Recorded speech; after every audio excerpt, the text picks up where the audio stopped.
Welcome back to another episode of Cobra Kai Companion. You guys, I'm Peter, and I am joined today with my buddy Phil, who's going to be filling in and helping me recap season six, part one of Cobra Kai. How you doing, Phil? Hey, I'm doing good, man. This is the first time you've been on this podcast, huh? I believe it's the first time. Yeah, Yeah. I was really excited that you invited me over the other day to watch the first five episodes. So I'm Yep. excited to do this podcast with you. To talk about. Yeah, so Phil is not a content creator, YouTuber in the Cobra Kai fandom, and so I thought it'd be really interesting to hear somebody that's considered a bit of an outsider that enjoys the show, but doesn't get nearly enough opportunities to talk with people about the show, right? Like about the nuances and things like that. So we did binge the first five episodes in succession. We took very little breaks. I think what after the third episode, maybe we took a little bathroom break, Yeah, got another water and just went back at it. we kind of powered through it all at once. So yeah, it wasn't really a hard watch or anything. It went by really quickly. So it Yeah. was enjoyable. So let's start with initial thoughts for those that are tuning in. Maybe this is the first time that you've found the channel or the podcast. We will get into spoilers because when Netflix sent out the screeners, they did not ask for non-spoiler reviews, so I will not be putting one on the feed. If anything, I probably did like a little write-up of a non-spoiler review on social media that I released. But this will be full details. So if you guys have not completed your binge or your watch, I would say definitely pause this episode, finish it, and then come back and listen because we'll be jumping around between the episodes. Details again, full spoilers coming ahead. So, um, Phil, I'll let you start off first as the guest. What is your so after watching those first five episodes, um, what is kind of your initial thoughts of part one as a whole? As a whole, my initial thoughts, like the first thing that jumped at me was when we got right into the series. How quickly how just visually aged some of the kids that looked, like we're a couple years removed from the last season. There was the writer's strike and the screen actors strike, so coming back into it kind of just remind me of, like, Marvel after the 5 years of the snap, how some of the high school kids aged in like Tom Holland's Spider-Man universe or whatever, right? So it was just kind of funny from that perspective. Like, some of the kids no longer look like teens; they look like full grown adults. That was kind of one of the things that I kind of picked apart initially. But overall, like at the end of this, like after the end of the five episodes, what really drew me to the show early on was how um, there was an emphasis to the Karate Kid movies, but they gradually put a lot of emphasis on the storyline with the kids and their characters and all that. And this last season so far seems to carry on from the previous season, where most of the emphasis seems to be moved away from the teens, and more like most of the conflicts kind of deal with the adult storyline. So, um, and that's fun and all, but that kind of wasn't really something that would have drew me to the show if that was the premise the entire time for all six seasons, I guess. So yeah, I mean, it's fun seeing that, but I kind of would like more emphasis on the teenage storylines at this point. So Is that because they're just like the newer characters and you're maybe more interested in like in the original characters with stuff that we don't have ties to the past with? I don't know. It's just that if you want to, I kind of feel like if you want to pull in a new audience, maybe just the newer audience doesn't have that same attachment with some of the legacy characters that maybe someone like me or you would have. So just to see that fandom grow, I just think it'd be more fun to flesh out some of the just the newer characters, that way the youth could identify with them, and I think they have a lot more interesting character traits, and just a lot more storylines that they could tell with them that they haven't really necessarily explored, and they seem to spend a lot of time exploring, Miyagi's history, or the origins of Cobra Kai, and now they're setting up, uh, just the conflicts with Kreese and all that. So the only children conflicts, it seems like the teenage storylines they kind of like they highlight it and then they address it and then they move on rather quickly, and it doesn't seem like anything has that much weight at it as that they did maybe in the first 3 seasons or so. The only one that really carried much weight was the Tory storyline, and that was really only maybe in the last 2 episodes that really addressed her storyline. But that carried the most weight out of all of them. But like, early on they talked about Kenny and Robbie and his storyline with the brother that just came out of prison. I forgot what his name was, but Sean. okay, Sean. Yeah. So like, you thought that might be like a season long arc, but then they opened it up, and they seemed like they wrapped it up, and they moved on to the next one, and then there was the storyline with Tory and Tory and Samantha, and it's like them being friends, and like like they didn't really have any kind of conflict with each other, despite let's see, Johnny trying to cause some kind of rift between them so that they could just regain some of their fighting spirit back, and that that didn't work, and then eventually organically they kind of regained that spark on themselves. But like a lot of those things just kind of resolved itself in a quick time span. Like there didn't seem like to be any like maybe series long or season long arcs, and then the Tory thing, like that just kind of exploded out of nowhere. It was really well done. I was really impressed with how they did it. It felt very realistic and honest. In how she found her way. How she navigated the 2 episodes the way she did, from embracing her newfound friendship with Samantha, and how she tried to embrace the Miyagi Do lifestyle, and then found her way with her martial arts again, and then later when Samantha no later when Daniel was trying to stop the fight, and maybe continue on another day when they found out that her mom had died.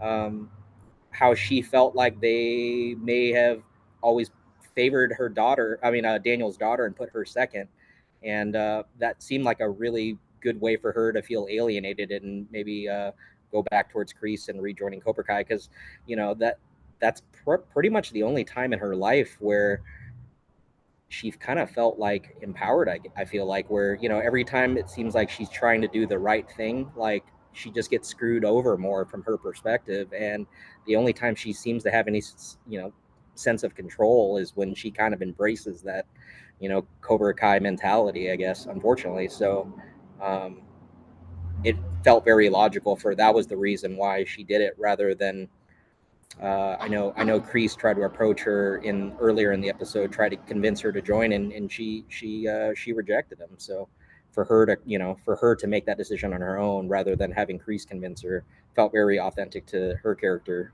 too. So Do you think the character dynamics, kind of what you're saying, how, like the stuff with Kenny and even Anthony to a certain extent, right? Like in season 4, they kind of set up like this new like new generation, right? We had our Miguel, Robbie, Tory, and Sam. Now we got like Anthony, Zach, Leah, and Kenny, kind of that core group. I thought I would have seen them in this season, at least in part one. We see Anthony and Kenny going back or starting their freshman year in high school, and we don't see those other students.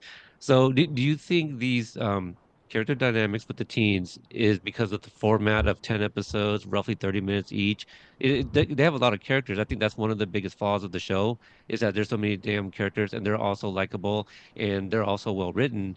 You don't have a lot of time to share their stories, and so often people are going to get short shifted, shifted. yeah, I'm sure that's a big part of it. And now there's a lot of moving with like how the story is going, where they're not only having to like some of the time that there might be spending on developing these characters or developing the storyline is reprioritized to developing this Sakai Takai tournament, and now now they're also spending some of that character development time to introduce the Korean branch of the Cobra Kai's. So that unfortunately is taking away from time that we want with fleshing out some of the other characters that we are drawn to, I guess, unfortunately. So, But it's weird that like one of the main protagonists is Miguel, and they haven't really spent too much time on him at all. Like he just kind of feels like a side character in these first 5 episodes, honestly. So He um, kind of does. He kind of does. I think it's really more about Robbie and Tory, but I think Tory was kind of the not the focus, right? Because like Sam had a lot of good moments. Devin had a lot of good small moments as well, yeah, kind of sprinkled throughout. But I thought Tory they were building up to Tori that they've been laying groundwork for ever since her introduction in season two. Season three, we got a lot more stuff with her. And then in season four, we hear Amanda's backstory to kind of help her lead her maybe a little bit away from Cobra Kai. And then season five, you see her spending a lot of time trying to get away from Cobra Kai, but doesn't know where else to go. And then there's like scenes with like her and Devin and stuff, and she's trying to, kind of like rescue Devin from Cobra Kai as well. So I think a lot of this stuff with Tori is starting to kind of pay off, and there was a lot of callbacks. You mentioned something about oh yeah, like basically like she always tries to do good, but like for no fault of her own, things just don't go her way. And then we see like in the flashback with her and her mom says like, life has dealt us, like a bad hand. And so like I think you see that in the Tori character. And I connected with Tori this season that I never have previously. Um how so? How and so? it's not so much of just like maybe it was because of how she lost her mom. Like I lost my dad recently, and I think that's what it was. Just because I don't want to say just because of that. I think she's well written and she's a character I've been rooting for since season four. Ever since Tori and Robbie went to prom together, and they went there just to have a good time and feel a little sense of what they think might be normal. I I thought that was a big win for them, from a viewer standpoint. For me, who was not necessarily on that ship for Tori and Robbie, but I was just like, hey, you know what? I like this moment with these two characters, and I hadn't felt that before. So I kind of been keeping more of like maybe not more of an eye on these particular two, but I do like what they have been writing for them since then. Like Robbie was trying to pull her from Cobra Kai, and she was conflicted, and there's that moment with her and Sensei Kim where Sensei Kim calls it out, like, the boy's distracting you, and then she retorts like, like I broke up with that boy for you, for this dojo, you bitch, or something like that, right? And she breaks like that dummy, the cement. So she had a lot of great moments, and I'm glad that it's really starting to pay off. The mermaid stuff, oh my God, that wrecked me because now I understand where that's coming from, and I was able to be put in her shoes momentarily and be like, I understand Tory in that moment now, and Sam was shitty for that, Yeah, So I mean, and like even on surface, even if you didn't know the context of like Tory and the mermaids, that's still kind of like glitter bomb, and it's yeah, there was a lot, and I do like where a lot of these characters going. Even like Miguel, you kind of mentioned like we didn't get a lot of him. I like where we are headed, with the whole school and stuff. This at the time of this recording, I still don't have my one word review of part one. Like I've had a one word review for season four, which was growth, and then season five, I gave it a one word review of I feel like it was maturity or something. I kind of forget. So it just keeps inclining in terms of the storytelling and the filmmaking aspect of it.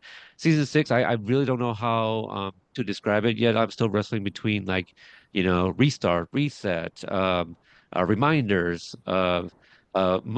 motivations, because there's a lot of motivation, and they spend some time for sure giving us these character motivations as to why they not only want to be captain of the men and women's division, but what that can mean when the dojo wins, right? Like you understand why they want to win so bad, and with Tori even more so. You're like, holy shit, she needs it. Like she needs it more than anybody else for like a fresh new start. Everyone else will have something, even if they lose. Tori's yeah, got nothing, I and she's agree. fighting for her brother, and that's all she got left. I agree. I agree. I found like throughout the course of the entire series, if there's one character that they haven't really put in any situations that seem out of place, or if there's one actor or actress that hasn't really missed for me, it's Peyton List with Tori. Like every situation she's been put in seems so realistic to me. Like the right, like credit to the writers for that. And she, Peyton, is such a great actress in this role. Like she's having to interact with pretty much the entire cast in both humorous situations, non-serious situations, and serious dramatic, scenes. And she kind of nails. She nails pretty much all of those pretty exceptionally. Whereas others, um, you know, other times like maybe sometimes the writers I kind of feel like put put some of the characters in situations that may not be authentic to that character at times. Like they're just trying to maybe forward the story in a way and just use that character as a plot device, I guess. But with Peyton, I've just been, I mean, with Tory, I just really have always gravitated towards that character because it just felt like it's probably one of the more honest characters on this series. And it's one that I want to root for the most, just because of all that she's been through, I guess. And the actress pulls it off exceptionally well, I feel like. Yeah. I feel Peyton in part one is kind of how I felt about Tanner in season four. I was just all like, wow, like um Tanner from seasons 1 through 3 is like there's like a particular way he kind of played Robbie, and for whatever reason in season 4 he stood out to me more, and I was paying attention to him more. And he also had a lot more emotional things to do in season 4 as well, and Yeah, I maybe like that Robbie. was a Yeah. yeah, yeah. And I don't think that was really a side of him that we explored as much of leading up until that point. And there was a bit of a turn for him, right? In Yeah. season 4, and that would ultimately lead him into like being really good and embracing Miyagi-Do more, and then wanting to mend his relationship with his dad. So like I felt like all of that was earned. And so I love what you say about Tori, her being like an honest character. Everything that she had to face in season 6 part 1, I felt was very earned. All the setups from the previous seasons, and it all played out. Now I have said this before on previous episodes. I do feel as we bring back characters for what is maybe a one-off or just a reminder, hey, this character exists, I feel that it's also kind of their send-off, as the show is coming to an end. So like the ones in particular, like Pawn Shop guy, his character's name is Lyle, and then like Yasmin, for example, right? Like the scene with her and Dimitri, that gives him the motivation as to why he needs to Yeah. go hard, right? Because he doesn't want to lose like the love of his life, seemingly. And she seems to be all in on him as well, and which is fine. It's not one of my favorite subplots, but like I understand that motivation still, right? So like It I was just talking about totally motivation. worked. It totally Yeah, worked for the few seconds that they got. Like it. yeah. I thought it was pretty effective. Yeah. And she is somebody that I can see maybe coming back like another episode or two, but we probably won't see her until like towards the end of part 3, right? Like I feel if there's like a school graduation, like something like this, that you would expect to see Yasmin out, like I think we'll still see it, and we need a little bit of closure as an audience. Like this is the last thing that we're going to remember this character by, and it's probably going to be with Dimitri.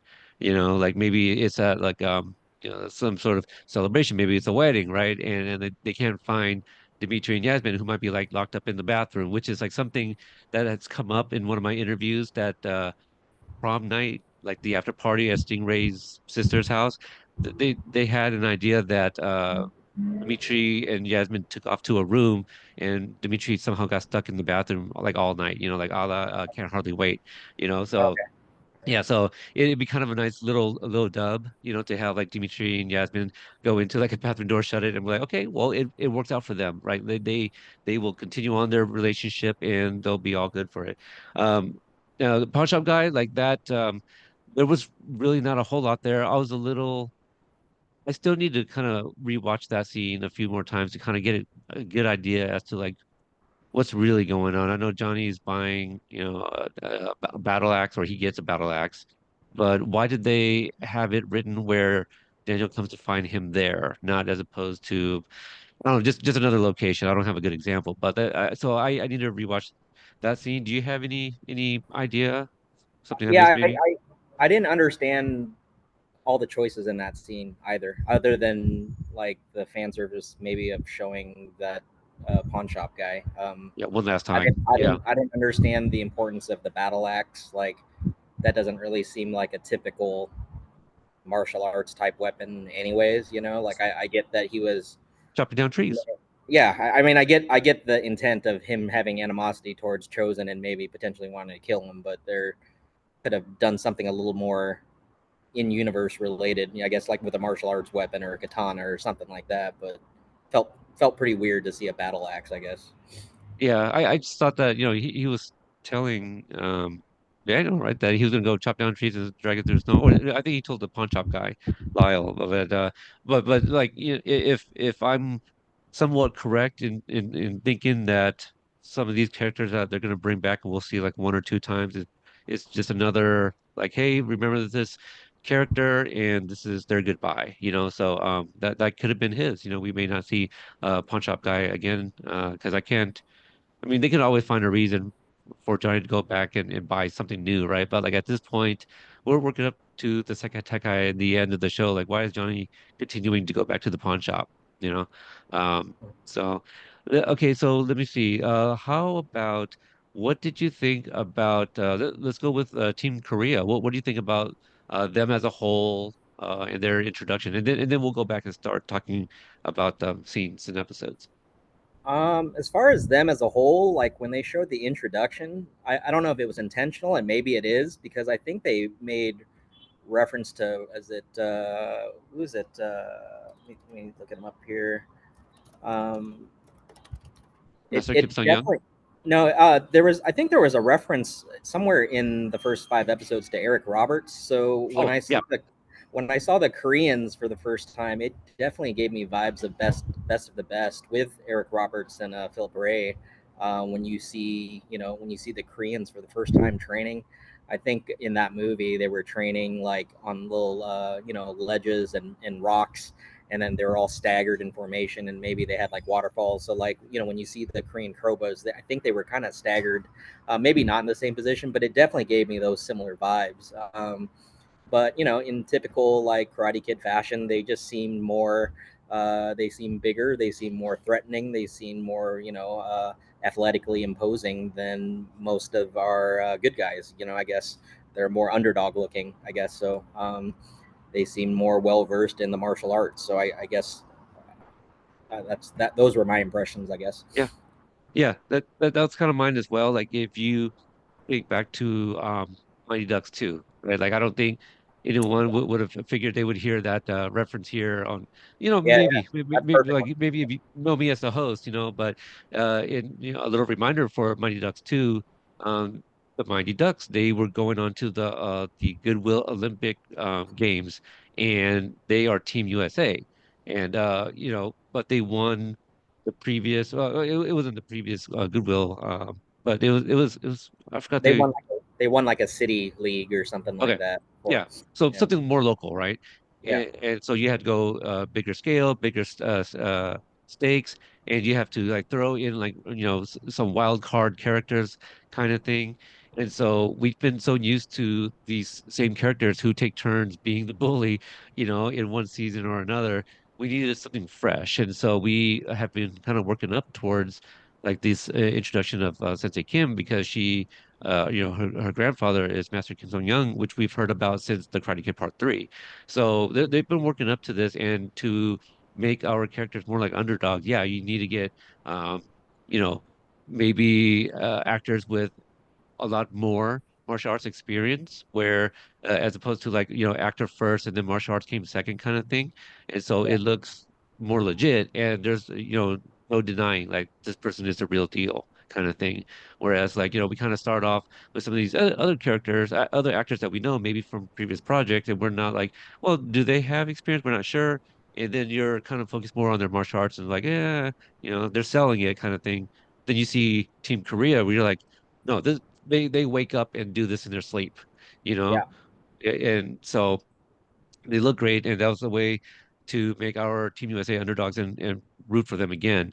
But at this point, it's kind of hard to root against the bad guys, because in my first interview with Sung Ho, he plays uh, Chi no, Chong Hee, I think it is. He's the one that sets the bags behind Juan, so Yoon can tip him over. So like that guy. In my interview with him, I was like, I'm Miyagi-Do. I got a Miyagi lotus tattoo on my arm. I was like, but I want to sit at your guys' table. Like you guys are so cool, and I'm drawn to you guys because you guys look like me on screen. And so like I'm paying a little bit more attention Ah, to them. And so that's kind of how I'm feeling. Like, uh-huh. uh, I've been told by people from the show that like, oh, he has colors of like Chosen from Karate Kid too. I'm like, I see it, like I'm I in was because I was just gonna yeah. I was just gonna bring that up. Like, did you get any vibes of Chosen when you Yeah. see any of them? Yep. That's how his character was described to me before I met Brandon when I got to Okay. visit the set. So they're like, we haven't had a character like this before on the show, and you're gonna like this, and he is kind of like Chosen from Karate Kid 2. I'm like, hell yeah, And so when I met them, they were all like smiles and just really friendly people. A little hard to buy that they're these like really formidable bad guys on the show now. Um, do you okay, so here's a fun fact for the people that are unfamiliar with you. You are the buddy that I also take with me anytime I go visit Yuji up in Seattle. Oh yeah, yep. Do And you, I'm super grateful. yeah, absolutely. Do you remember in a conversation, in, I believe Yuji's opinion, why Karate Kid Part 2 wasn't as well received? Like it did well in the box office, but that's because it's the sequel to the Karate Kid. But I didn't know this, but apparently, yeah, it wasn't as well received. People thought it was slow, et cetera, and what other reasons. But Yuji gave a comment that opened up my eyes, and I had no idea that was even possibly He a thing. I remember him talking about it, and I remember it making a lot of sense, but I don't remember specifically what the reason was. He said it because there was no Cobras, Got it. and that made so much sense to me in the world. Like once he said it, and I was like, it's different times, mid 80s, the culture in Hollywood, the culture in the world. So that made a lot of sense. And so I don't think this is it. And if it is, that's cool that I'm onto something. But like what if it's that statement, right? Like, well, the Karate Kid 2 wasn't as great because, there were no Cobras. For the people that just love Cobra Kai, right, from the first movie, they didn't have that. Well, what if those guys were Koreans and the, protagonists are like our Team USA. And so like it's again like this is bully ball. This is Team Korea is like chosen with Daniel visiting, the homeland. So Yeah. what we do find out about the Sekai Taikai, a few things, but the one I kind of wanted to just drop and move on from is that it will be taking place in Barcelona in Spain. And so I'm just assuming that it's to take like a phrase, an expression from the Miyagi verse is like, their dojo too much advantage, right? So like you can't have it in Korea, you can't really have it in Okinawa as much as like the fans wanted it that and I wanted it that. But it actually makes more sense that no, we don't go to either of those places because Okinawa is probably going to have a lot more Miyagi-Do, followers. Sure. And obviously on the flip side, Team Korea in Korea, like, yeah, you're going to be more favored. And that home court advantage, there's a reason that's a thing. And so I do like the it taking place in Barcelona. Do you have any other comments about that? I just wanted to throw that out. About the location, Yeah, I don't have anything about the location, but swinging back to the Korean Cobra Kai's, I mean, we're about 40 years removed from Karate Kid 2, and in the last, maybe last 5 years or so, there's been so much more Asian representation in Hollywood, absolutely. both on the small screen and the big screen. Do you find that, like, now with all this representation, did you find it interesting that, like, with Chosen, because there was so little representation with Asians back then, that he was basically a little bit of a caricature of what Asians were, for Western audiences. Whereas with these Korean Cobra Kai's, it's a little bit less of that and maybe more authentic to what how Asians really view themselves. It, like, did that strike a chord with you at all, or did you notice that? Well, I like I don't know when the idea first crossed my mind that like the Asians are the bad guys, it's like I was just saying, like, hey, it's time to root for the bad guys. Like, and there's never anything wrong with that. Like, there's been Johnny Lawrence lovers for 40 years, and he was the quote unquote bad guy from the first movie. That was the narrative, right? Daniel's the good guy. You follow him, and so people always kind of had their bias or whatever you want to call it. So like, and then there's people like us, like me, that just love Yuji, the bad guys. So like I was like, you know what? People have always liked bad guys. There's nothing wrong with like the Asians being the bad guys. And so that's just kind of like you can't just flip it. Like right, some of these names have been dropped in the movies and you just can't go and change it. And we'll get to something here pretty soon. I want to hear your thoughts about. But yeah, I like it because of we've had very little representation since season one. They brought the character, well, they didn't bring, but Nate O would end up as a background Cobra Miyagi-Do in season two. And like, okay, there's Asians in here. Kyler was the only one in the first season. Now we got two in season two. Season three, I don't know when Xander showed up, but like in terms of a character that people would talk about, we were lacking, right? And Yeah, then Chozen shows up for an episode along with Kumiko. Yuji becomes a big part of season five, so we were yeah, really getting there, and Kyler was becoming a regular now. It was kind of time to bring in some fresh blood and just some new bad guys and give us bad guys that are so well written that you kind of forget about our heroes for a second, and we're looking at the shiny bright new toy. It's like you're kind of fun. You're kind of different. Like you got colors of what I love, but like it's that meme, right? The guy walking with his girlfriend, turning around, looking at the other girl and going, oh "Woo!" yeah, Right? yeah, It's that. Like yeah. like Jealous Team boyfriend. Korea. Like I want to sit at your table. Miyagi-Do, I'll be right back. Like that's Yeah, just part of the team. I'll just be right back. Like Mitch, kind of switching sides a little bit. yeah, Um, Okay, so let me go to this because if I don't bring it up now, I may forget later, unless you have it down as a note. In the first episode, and maybe this is a good segue to getting into the first episode, we still had not yet decided on a name. And there's a little bit of tension early on between the three senseis, especially between Chosen and Johnny, and Johnny talking about like, look, it's got dough in the name, like Ego Fang Do, I think is what he called it or something like that.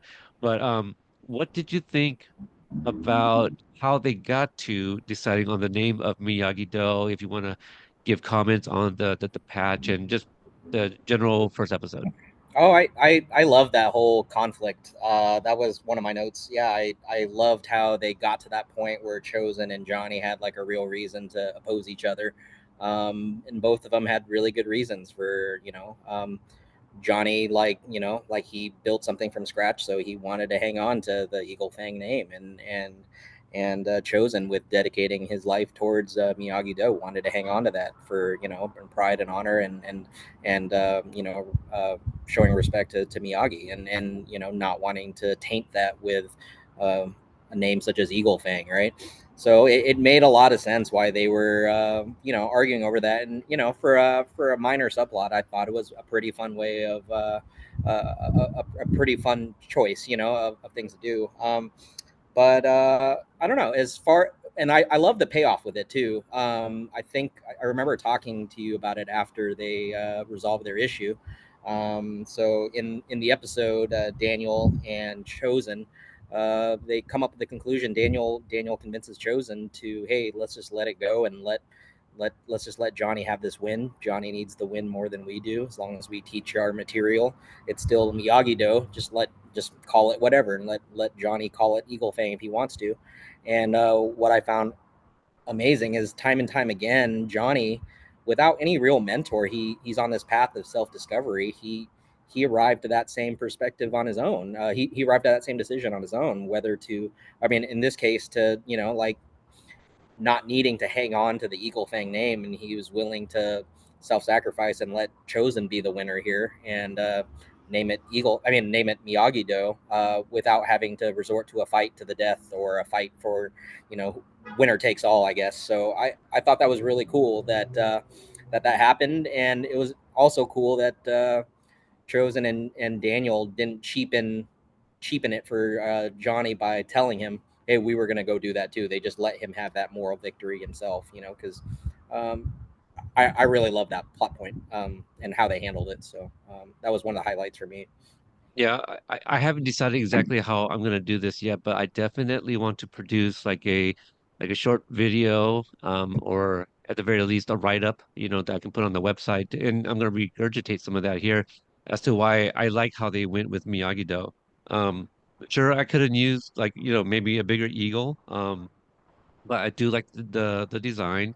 I could say that I do love it. I'm not 100% with it.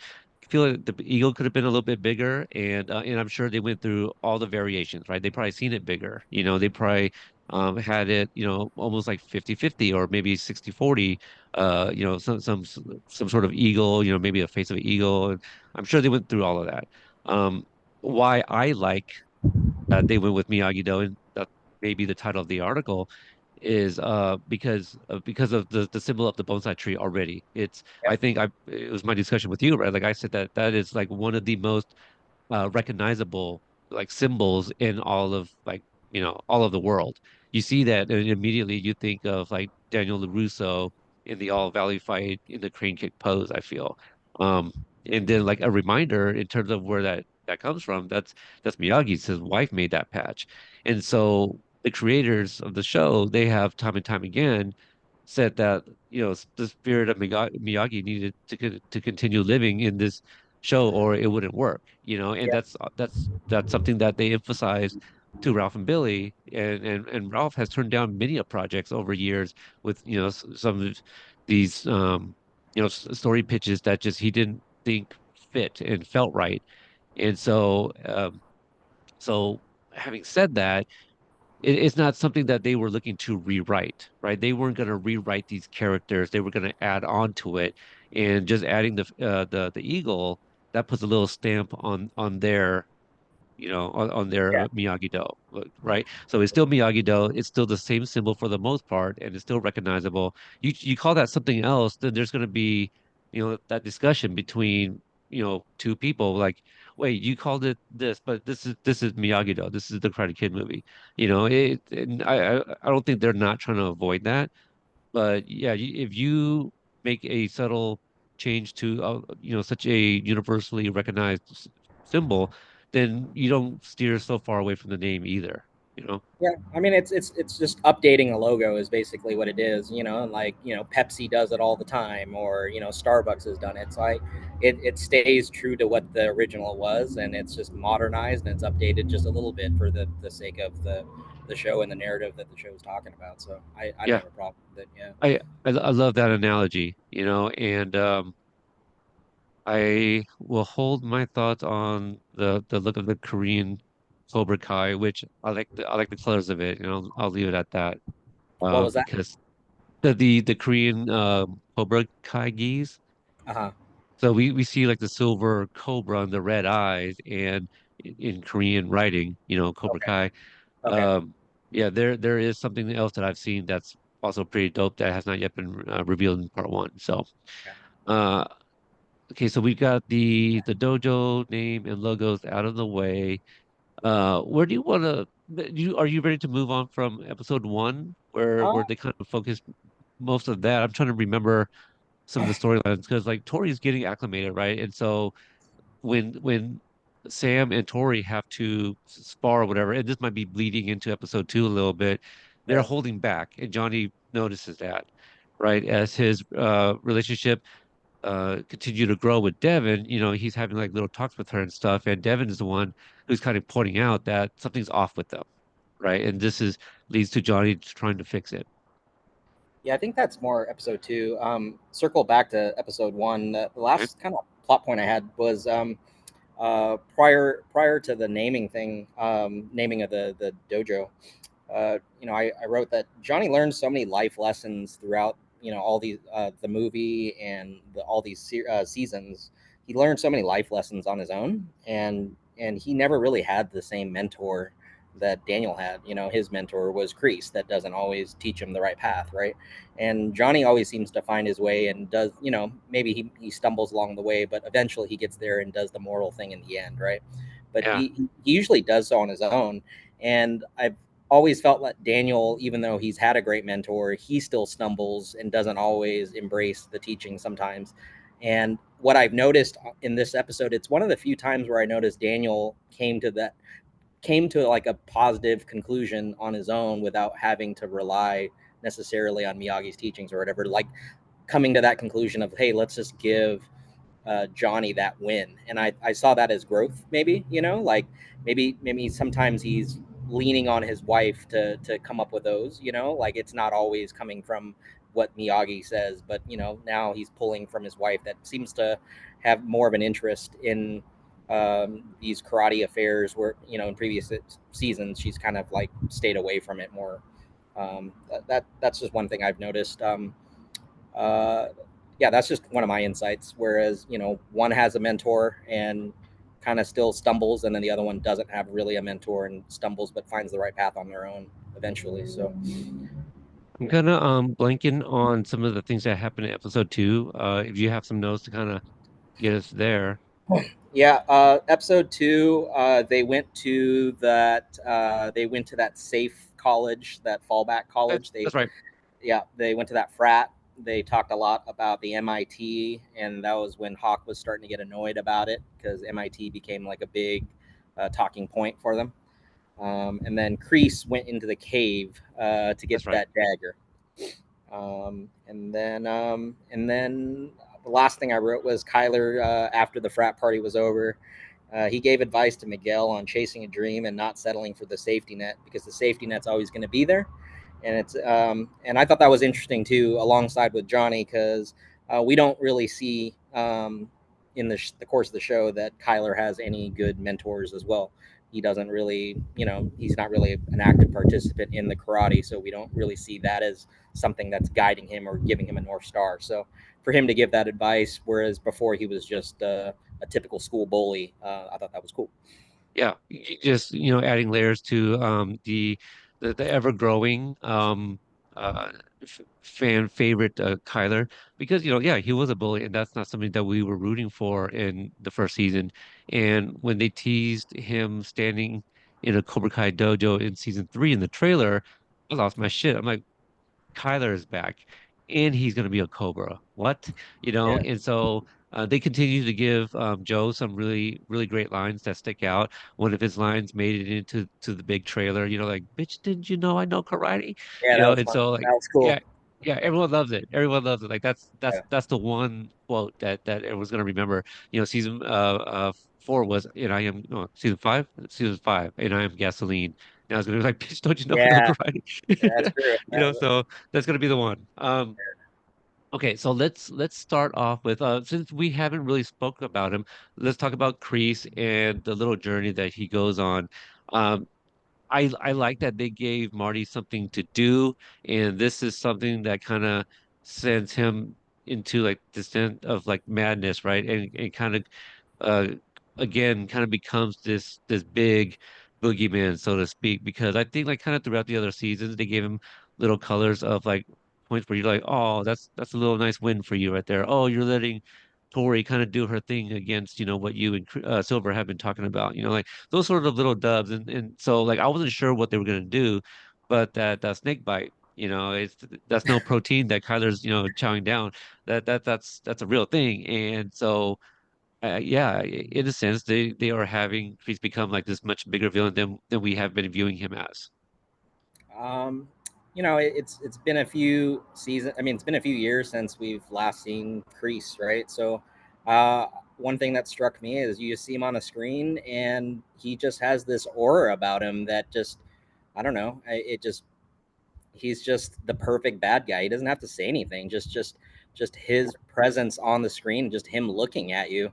It's like, man, this guy just means business. You know what I mean? Like, For so decades, we have seen nothing but pictures with him with his hands inside, his yeah, blouse or arms crossed. We have never seen this man smile. Like all the pictures of yeah, Kreese before Cobra Kai came out were always bad, and him staring down and pointing at Miyagi. That's all I ever saw. And, yeah, and then we get him in Cobra Kai, and they have like all these really great moments with him. Showing up in the first season in the cliffhanger, the stuff that he does with Johnny. And then like season five, a lot of us thought that he was actually getting stabbed for real, and so we thought that was going to be his send off, and a lot of people were like, well, that's there's no way that's how he goes down, and and I get that as well. This one is almost no again, he's always been a great bad sensei. And he was kind of teetering, right? Like being in the gray area. We didn't know if he's completely good, completely bad.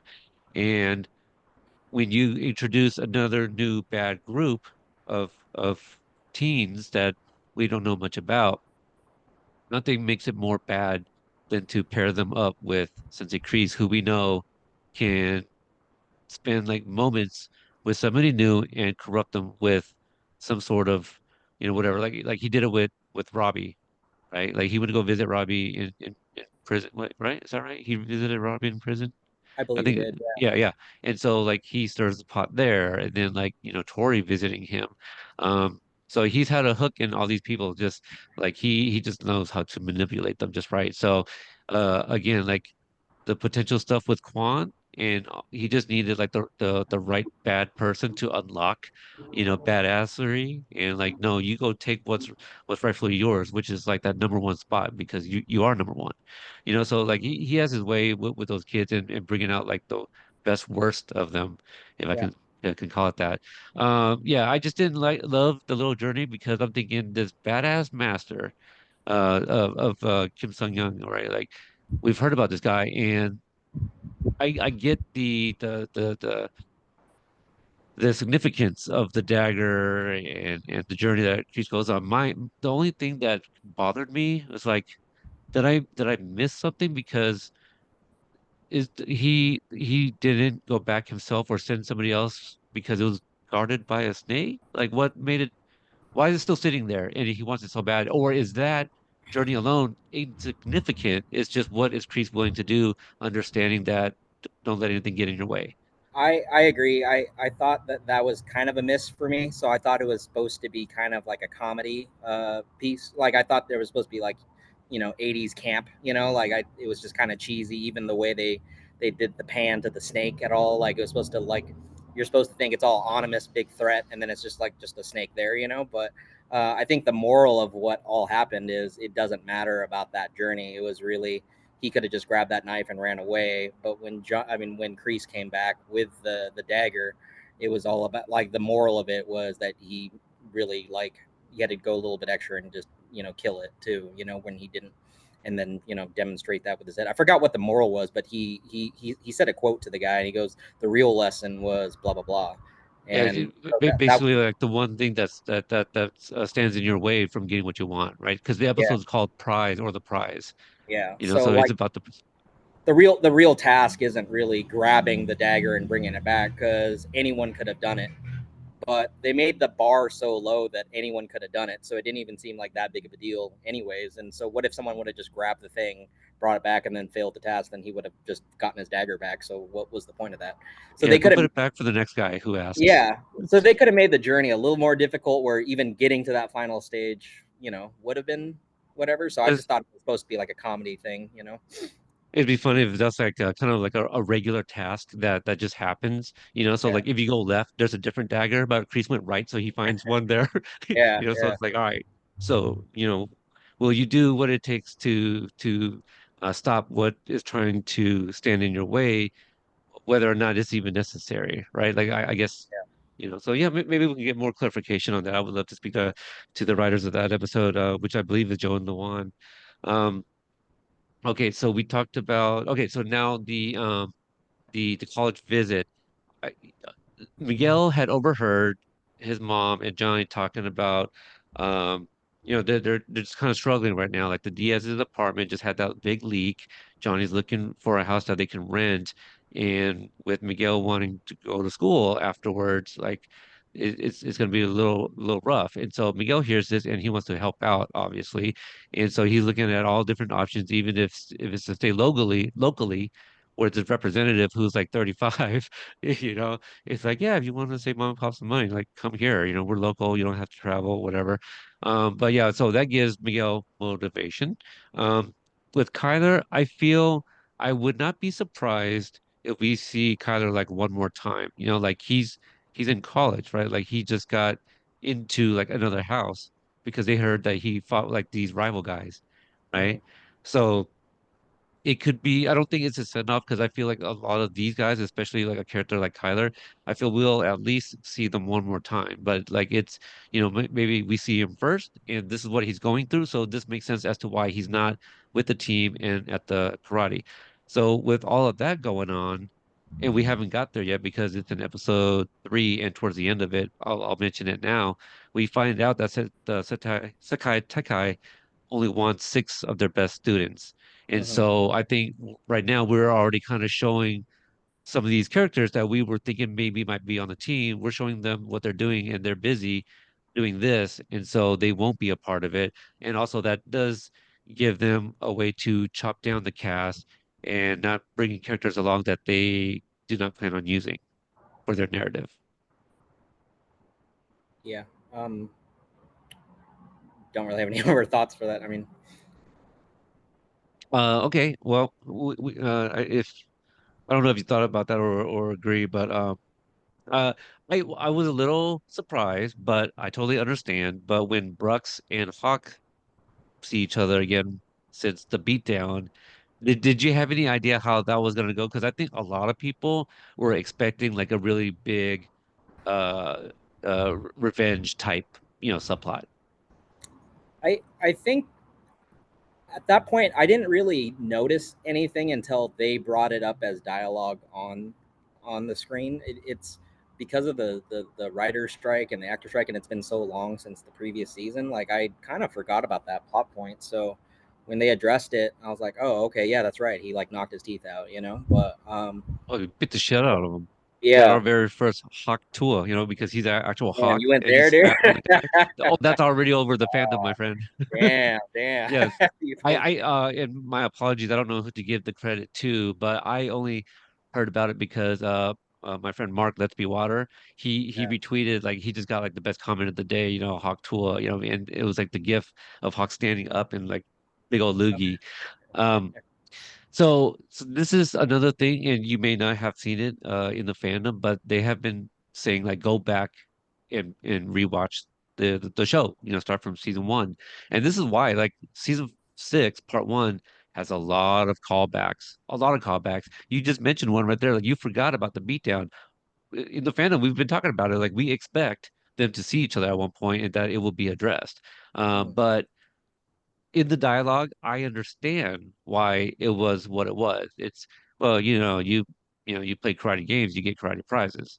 yeah, You yeah, fuck around and find out, basically, right? Like, okay, that's why they're not gonna fight. And then like Hawk and Demitri are hung up on us getting MIT. This gives them some moments as well, and also adds to, it layers the upcoming tension between Hawk and or Hawk and Dimitri, the binary brothers, right? So they're not going to be so brotherly, it seems like, going into part 2 later on this year. So it's a lot of setting up and a bit of a slow burn, and I like it because if if we're starting to get payoffs from things all the way back to like season 2, I can't wait to see what the hell they're setting up for parts 2 and 3, you know? I don't know if this is like a deliberate part of the show and what the writers do, but it just seems like with like when Brooks didn't hang on to that grudge, you know, for getting his teeth knocked out, it just seems to like go along with this theory I have in my mind that like most of the people that aren't involved with karate, in general, like they just seem more mature, At maybe, peace, or they, oh, yeah, just like they seem like they are more well adjusted to life, maybe, or just I don't know. They seem like they, yeah, more well adjusted. Maybe they learn life lessons a little better than the people that are in karate, and usually like one of the main reasons people start martial arts in the first place is to become better people outside of the martial arts. And it's interesting how there's like a moral compass with people that aren't in karate that are giving advice or showing people the way that people are that are in the karate, right? Like for instance, like Daniel's wife isn't in karate, but she's always giving advice to Daniel. And it just seems like that in the show, like that plays a it seems like it plays a part in the show quite often, where these people that aren't in karate, like without any type of guidance or anything that you see on screen, seem to always do generally the right thing after a while, whereas the people in the karate, like, you know, maybe repeat the same mistakes over and over again and show, slower growth potentially or something like that. Right. We can get into episode three. This one's a lot. It's also directed by Ralph Macchio for the very first time in Cobra Kai. Not ever, but in Cobra Kai. This one has the slumber party. This has the Miyagi's mystery box, which I said we should save towards later because it's not a part of like the main narrative. Okay. Um, and also this introduces Korean Cobra Kai or yeah, I guess I could say that now because like it's not really established that they're Korean Cobra Kai in the trailers or anything that's out there. This is Sensei Kim's dojo and she's not Cobra Kai. This is Kreese's dojo. And so him becoming the sensei and now these his students by the end of the fifth episode, they are rocking the Cobras. So it's Oh, Team Korea early on. Yeah, they become Korean Cobra Kai at the end. But yeah, oh, so so they weren't originally Cobra Kai at the start of this then. correct. Oh, Yeah. I didn't catch that. Okay. Yeah. And then I don't know if that's really deliberate, but I believe it's all right there, right? If you rewatch it. But my last two interviews, I was starting to kind of get that insight a little bit more. Like, okay, I'm thinking about it a little bit more. Whereas before, I was just more concerned about our characters that we've been seeing for the last few seasons.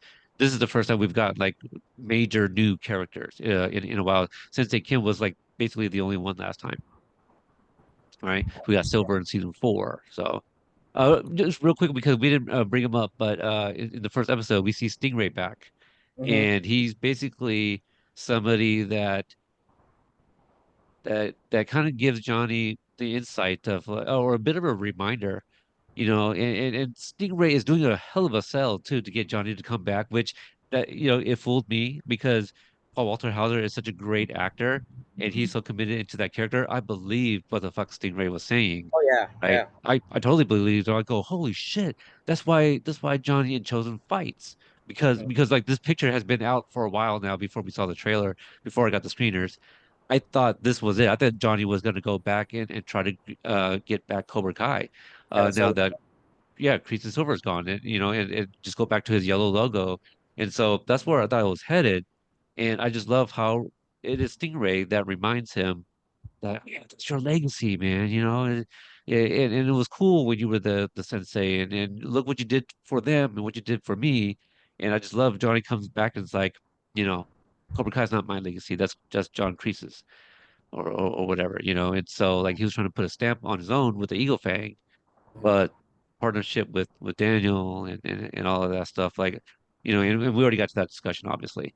Um, so I guess the let's start with the slumber party. And the reason for that is we talked a little bit about it, but Devin kind of calls it out. It's just like they're holding back what is wrong with them. We're on the same team, but there's still like this really weird dynamic between the two. And Johnny kind of remembers, like I guess like Allie's slumber party and how they talked about boys and basically everybody started fighting kind of thing, like I think that was like kind of the subtext. But what did you think about that sequence and did it work for you? I just love when this show, when this show taps into nostalgia. Nostalgia is my favorite drug. So, just having the soundtrack with girls just want to be, just girls want to have fun, was perfect. Like, every year they seem like they pick, songs like that I resonate with, or that are just perfect '80s songs. So it just brings me back in that mood. And all the little tropes, from the '80s, like where it's the Ouija board, or what else did they do? But like Yeah, all that, Johnny's like controlling the board literally. yeah, yeah. I mean, all that was just done so well. I really The love that scene. cucumber on the eyes. I don't know if we're still doing that, right? Because there's like face masks now, and and Oh, that's and true. Yeah, you that's know, true. but, Oh, I don't know. they had face masks too. They just put cucumbers on top, I guess. But yeah, I think that yeah, was just more kind of like visually, like you're at a spa and relaxing, yeah. right? Like a face mask is a little bit different, but anyway. But I just want to add, like, girls just want to have fun is a fun song, and Yeah. like it might be a little silly, like they're, pillow fighting and stuff like that, but I'm actually having a good time. Not gonna lie. Yeah.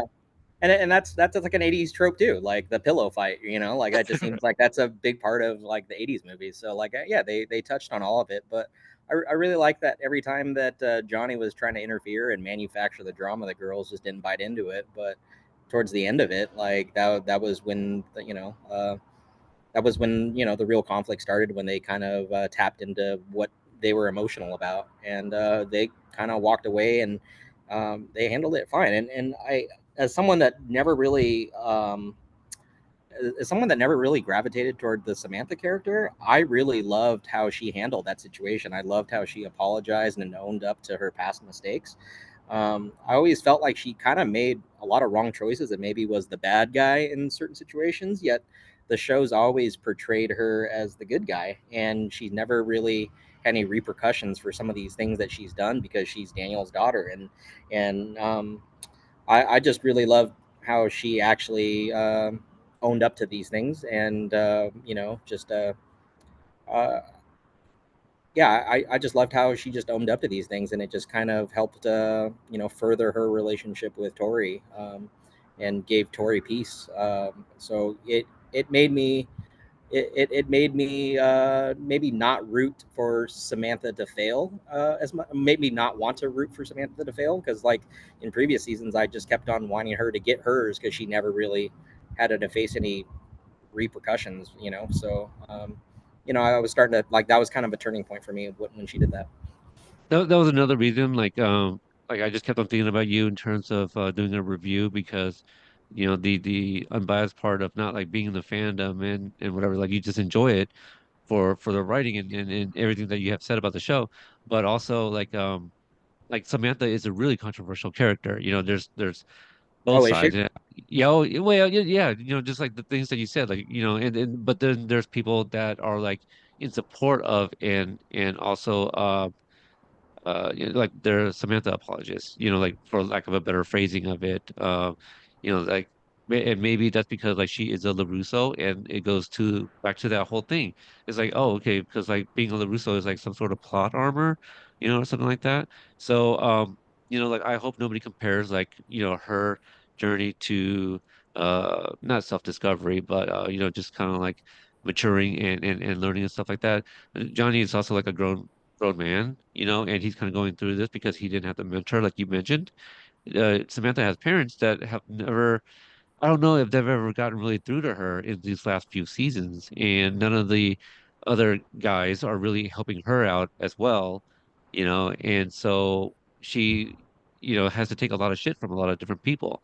And so I do love that her realization that, the reminders of like, well, hey, you still did all these things, that all that came from Tory, Yeah. and so like it's a real moment that these two characters get to have, and it doesn't feel cheapened if it was like relayed in any other situation. Like it's these two that need to kind of fix things. I don't know if it's intentional, but when I see the character Anthony LaRusso, I think back to the first episode of season one with Samantha, and it just kind of shows me how much, like, how much has changed or how much growth Samantha has made, because I kind of feel like Samantha in season one, episode one, is kind of where Anthony is at currently, as far as maybe not so villainous, I guess, but or not maybe not so evil, I guess. Rooting. I mean, putting laxatives in Kenny's drink or whatever. But That was oh no, that he wasn't didn't. No, he Larusso. didn't. That wasn't, huh? That was That Devin was Devin. that did Yeah, it. But that's he's coming up. also just. But he, like he. I mean, it just seemed like Samantha was just kind of.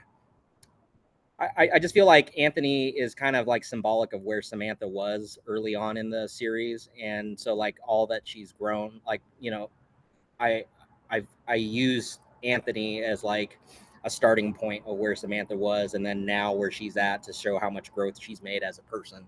Is kind of Yeah, how I view Anthony and Samantha, I guess. that's So that's a good comparison because like the first, I guess Anthony in season 4, episode 2, the first time we see him as like a grown ass teen versus Samantha season 1, you're right, hanging out with the wrong crowd, good people at heart, they're LaRussos, But yeah, just around some bad people that kind of maybe not put them in bad situations, but they often find themselves in bad situations because of these other people. You know, Yeah, she was in the car when Yasmin T-boned Johnny.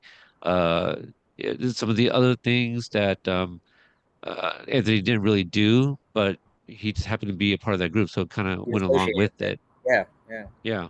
So again, another example why they said, "Hey, rewatch these episodes because you might forget a little bit about the dynamic between Kenny and Anthony as well. You know, early on, the things that Anthony did.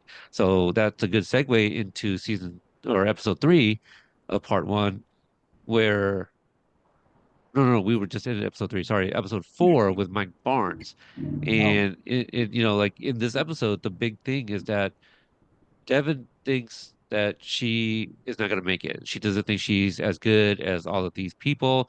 And what would you say is her motivation? Because like I understand why she did, so that way she can have the upper hand by taking Kenny out. But ultimately, what like I guess I never thought about like a motivation for Devin. Why she wants to compete in the Sekai Tekai and win.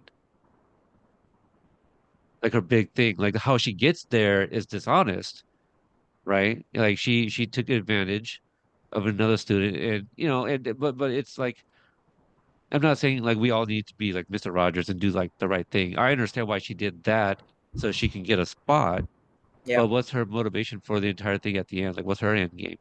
I don't know, but the show mentions that she hasn't really embraced Miyagi Do as well as maybe Tory has, and maybe she's embraced it the least out of all the ones that have switched over. So that's kind of why I felt like she was so open to cheating like that, right? And maybe Interesting.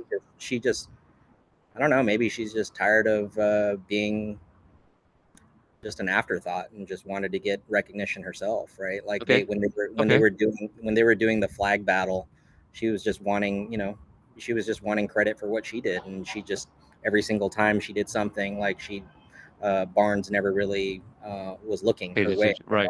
so she just wanted just some verbal encouragement. So I think I think by winning and being part of that six is just a way of validating all the work that she's been putting through, I guess. Just being a little bit more seen. Yeah.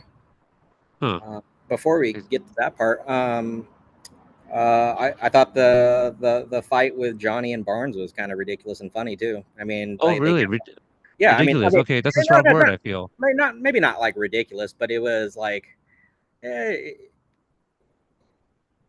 it was like cool in a corny way, like a campy kind of 80s way in a way. Like they kept on showing the table saw and foreshadowing Oh, the yeah. table Okay. saw like over All and right. over again. It's like, all right, we know Fair. you're not going to harm each other and like cut off a limb or anything, but like you're introducing this element of danger, and like the reasons, the dialogue leading up to the fight was kind of campy, like Okay. so. But no, I enjoyed it very much. It's like it's to be able to have this fan service of seeing all these guys from different movies fighting each other for the first time or second time or whatever. It's cool, So I enjoyed it. Now that I think about it, I do love the fight between Barnes and Chozen in season five because Yeah. there's like it kind of starts off with, or maybe it ends with the ankle stomp, right? Like he stomps on Barnes' ankle at one point, but it was funny, you know, because like Daniel was getting hit, like while they were fighting, that kind of thing. So that was fun and that was funny, really a little bit cheesy, but right, like this one is like the well, like you said, they're not going to cut any limbs off. I mean, we've seen a severed finger, but like that's a little bit different. This is Mike Barnes and Johnny Lawrence, you know, Yeah. and then they're fighting, and it's great. And they're about to get winded because you know they're maybe older than the kids, you know, or something like that. But right, I thought it was a little silly with the table saw because it's like we know nobody's losing anything. Um, but I did feel maybe either the fight could have got longer or maybe not ended the way it did because I felt like to take a word that we heard in the first episode was I felt like Barnes might have conceded to Johnny a little bit easily. You know, like table saw like uh, take that out, but like the overall everything, you know, like I feel I felt like it was pretty equal up until that very end where Yeah. like I guess Johnny could have finished him, but I don't think they were. I didn't think their tension and dynamic was anything like a high stake, if that makes sense. Well, like in this universe, shouldn't Barnes like have no difficult time? Like shouldn't he just like wipe Johnny off the board like pretty easily since he's Oh, like is that he's like because isn't he like a national champion and Johnny's just like a regional one or a local one? yeah, but I mean, are you? I mean, I mean, think I guess about that was a basketball, long right? time ago. Yeah, yeah. You I know a mean, lot, you know a lot about basketball. Damian Lillard from Weber State, baby. You know, like yeah, true. that's what that is, right? Like you can't discount Johnny Lawrence because it was just all Valley. You know, like Yeah. I don't think you discount that. So I don't know. I thought that fight seemed very fair and close. I can't say one, um, one or the other. I think just like at that very moment, Johnny had an advantage of something and was able to knock Barnes into the table or whatever it was.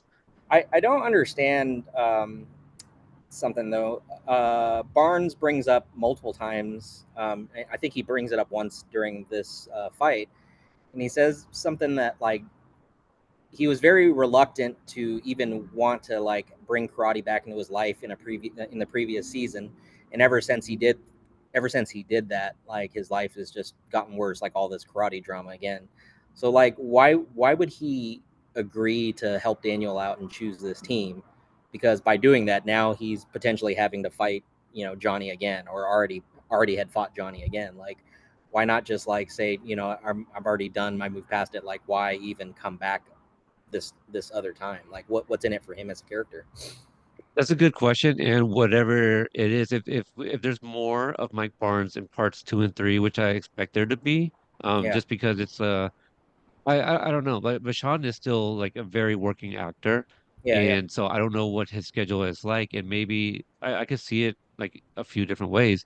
That one big episode that was mainly his, that could have been like, this is the availability we have, and Uh-huh. we're gonna give Barnes this really great episode, and this may be the last time you see him. If he comes back as a sensei, there's a lot that's gonna happen, but I feel I mean, I eh, like him as an actor, and I love the character. I just don't see the character motivation as someone that wants to move past karate. Like, what draws him back into it after he just has verbally said, "I don't like." Ever since I started doing this, I mean, ever since I allowed karate back in my life, it's just all this drama has gotten worse for me. Like, because didn't they like destroy his furniture so shop like in a previous season and all that? It's yeah. like, so what are the positives for him doing this? Like, it's all negative for him, right? So like, why keep on doing all this karate stuff? Right, like what's his motivation, right? To Yeah. kind of go back to that word. That's a really good question, and I can't think of one because his shop burnt down. We don't know what the status is with his wife. We all assume that she might have left him because that was her dad's furniture store, right? That was passed down. And what we did see of Barnes in the finale of season five is that he took Terry Silver's Rembrandt, which like Oh, yeah, that's if you right. write it into the story that he takes that, what do you think he's gonna do with it? We're not gonna not remember that. That's a detail that you guys Yeah, deliberately inserted into season five. And so we yeah, all thought like, well, he's gonna be well off. So his motivation can't be money. It can't be like Daniel's like, I will give you this. Like does he feel he owes Daniel anything? That's a question to you. yeah. I don't know. I don't really feel like he does, but So, but also he could still very well be a pawn to a bigger, story that when we have 10 more episodes, you yeah. know, and Um, we have no idea like part three, those five episodes could be much longer than 30 minutes each. So after that fight, when Johnny and Barnes had their confrontation, Daniel confronts Johnny about visiting Barnes, about maybe stacking the deck or maybe giving more attention when they select the team to give Devin a better chance at making the final six because they had previously chosen the top four from the flag competition, right? Right. And so now there's only two final spots with four people competing for it. So the reason for that fight was so that I mean the reason for Johnny visiting Barnes was to maybe get Barnes to to give him to give Devin a little more attention to help her chances of making the team.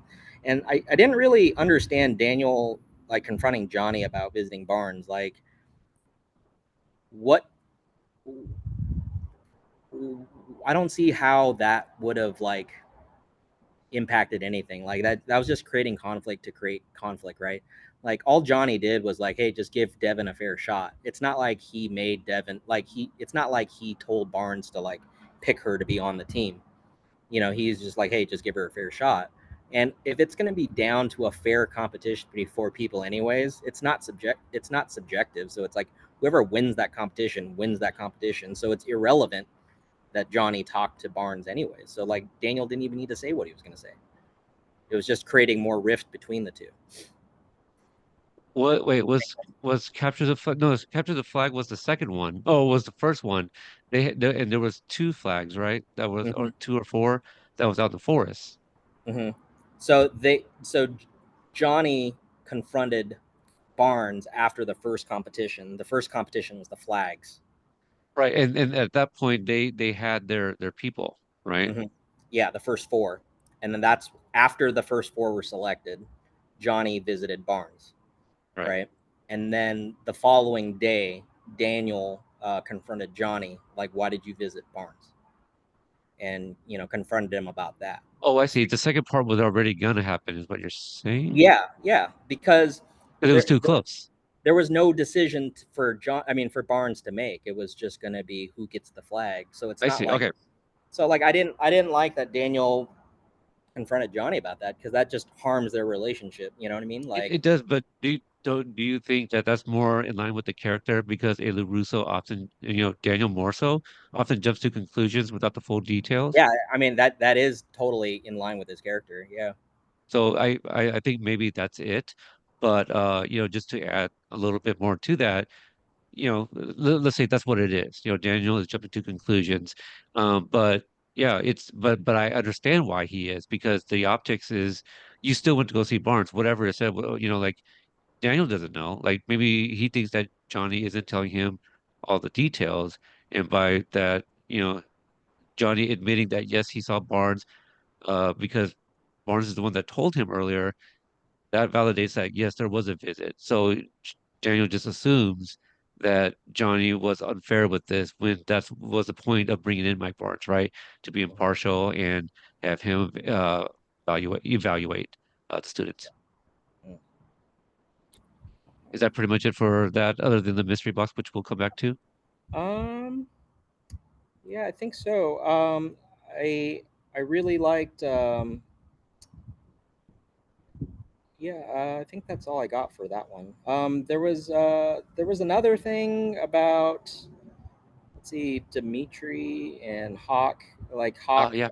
they Hawk called Dimitri annoying or something like that. I can't recall what it was about, but Yeah, but I think Dimitri was being a little bit aggressive with like the whole MIT situation, yeah, like because we find out at one point and it was very a lackluster of an announcement that yeah, I've been accepted to MIT. I've been working my butt off, so like we don't get a chance to find out and feel good for Dimitri. Instead, we have this tension between the two characters where like Dimitri is all about the binary brothers, but Hawk is you know, feeling a little suffocated, I feel, yeah, and wants to try to choose his own path. And there's even a line exchange like during this exercise, but I didn't know you were going to choose my path. And, so there was some subtext there as well, very, very overt, that one in particular. But I think that's why I called him annoying because like he just wouldn't stop with the whole MIT thing. So yeah. yeah, putting a wedge, in between the binary brothers. And we see a lot of growth from Dimitri. Like he's always like someone that's kind of go with the flow or whatever happens happens, or never took karate all that seriously. And here he's really motivated to win and potentially used Hawk's sympathy towards him to his advantage to gain the upper hand and get the flag from Hawk to get Right. the win. Right. Yeah. That's something that you couldn't really have pictured him doing, even before this episode, let alone previous seasons. So, Yeah. pretty uncharacteristic for him, and that's all motivated by what his girlfriend told him. Yeah. And I'm sure it's intentional by the showrunners because that's why they are the showrunners. But a note I'd like to make: this episode 4 is written by Chris Rafferty.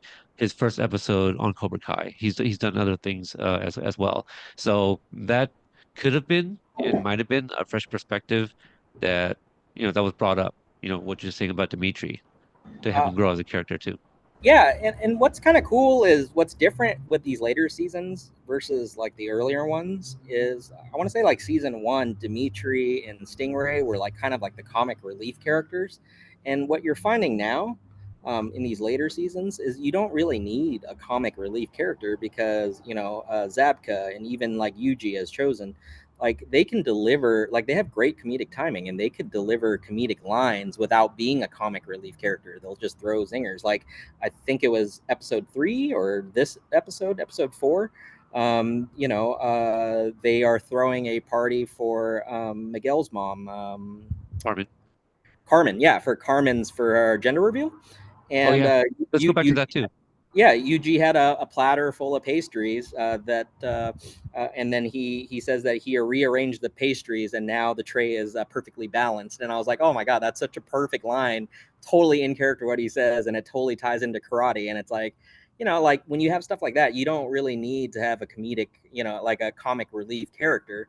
And because at times I always thought that Dimitri was a little too much with the comic relief in the earlier seasons, and he was annoying, as Hawk said. But like in these later seasons, he's not as annoying because he's not having to fill that comedic, comic relief role. So I don't cringe necessarily as much having him on screen, telling these jokes that I don't really find as funny.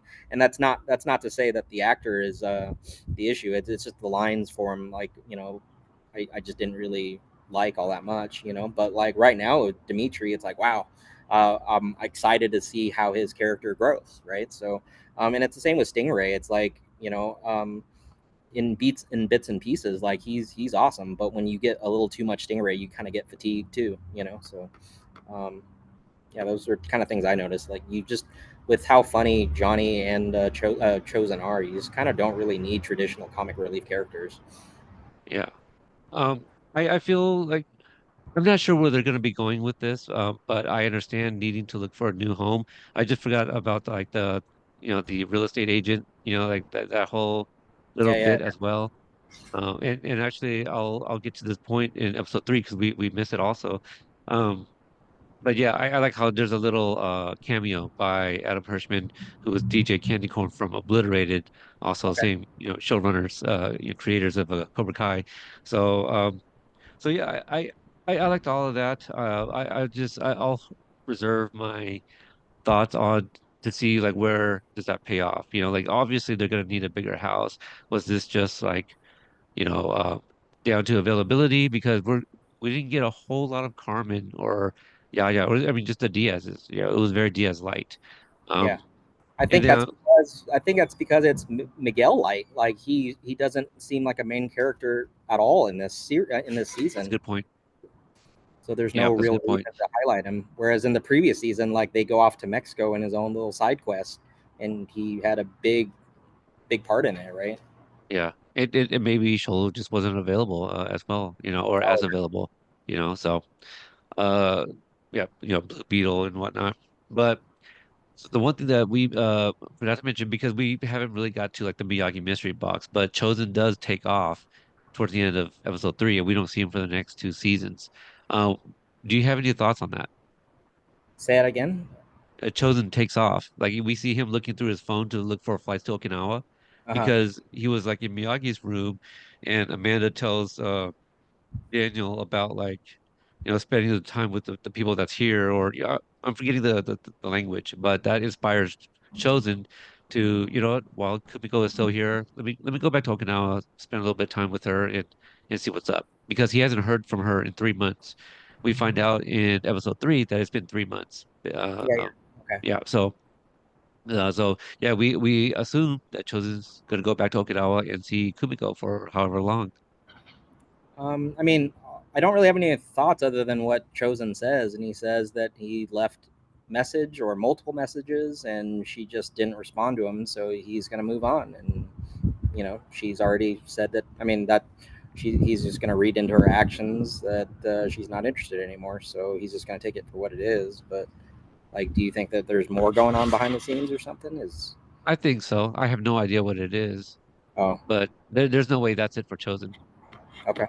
I mean, I understand that like he was a big part of season five, Hmm. but this is like the last season, and how do you go from season five to giving us like a lot less of Chosen?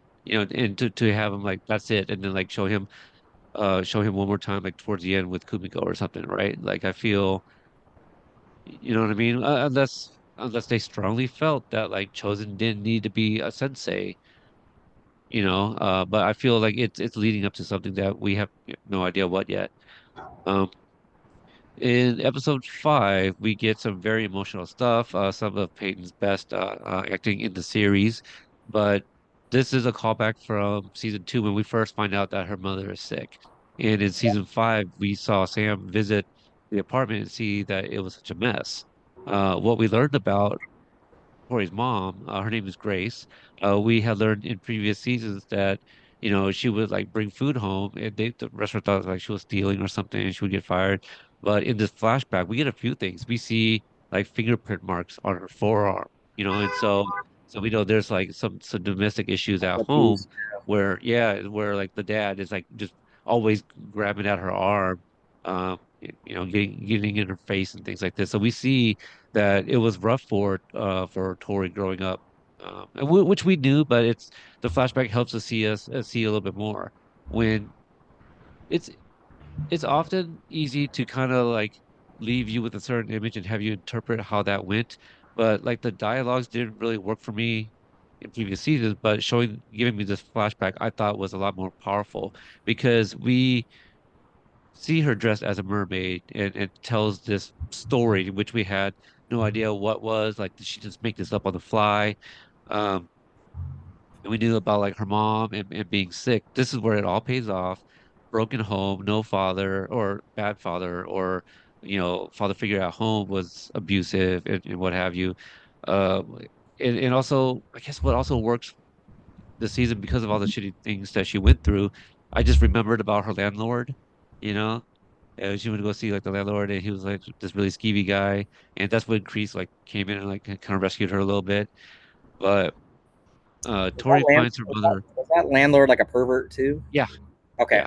yeah, yep, and yeah, but she finds her. I did not think they were going to revisit this. At the very least, I thought it was going to be mentioned, and I thought that it was going to be like something Terry Silver did or whatever.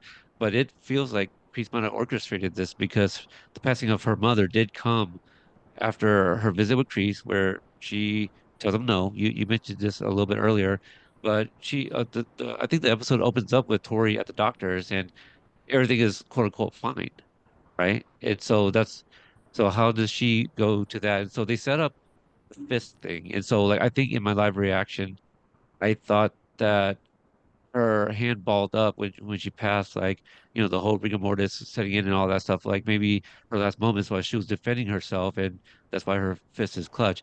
The jury's still out on that for me, but I know That, that that that was during the fight scene, and then right it with brought her back Sam, to her mom, right? Yeah. yeah. So she sees Sam's hand. So now, like in hindsight, I understood that, but I do wonder if like what I'm saying is that something that's going to come back up? Like Kreese had handed it, so she was defending herself in her last moments, and for whatever reason, the results came back, because it was more of a natural sabotage, for lack of a better word, rather than, like due to anything else really. But yeah, that one I connected with on a different level. I had not going into this season at all. So we get her motivation, which we'll come back to. What else happens in between? Is that Um. uh, the Let's main see. things? That Because that was even Team Korea is it till later? with that one. That was kind of the main. That was kind of the main thing. I will say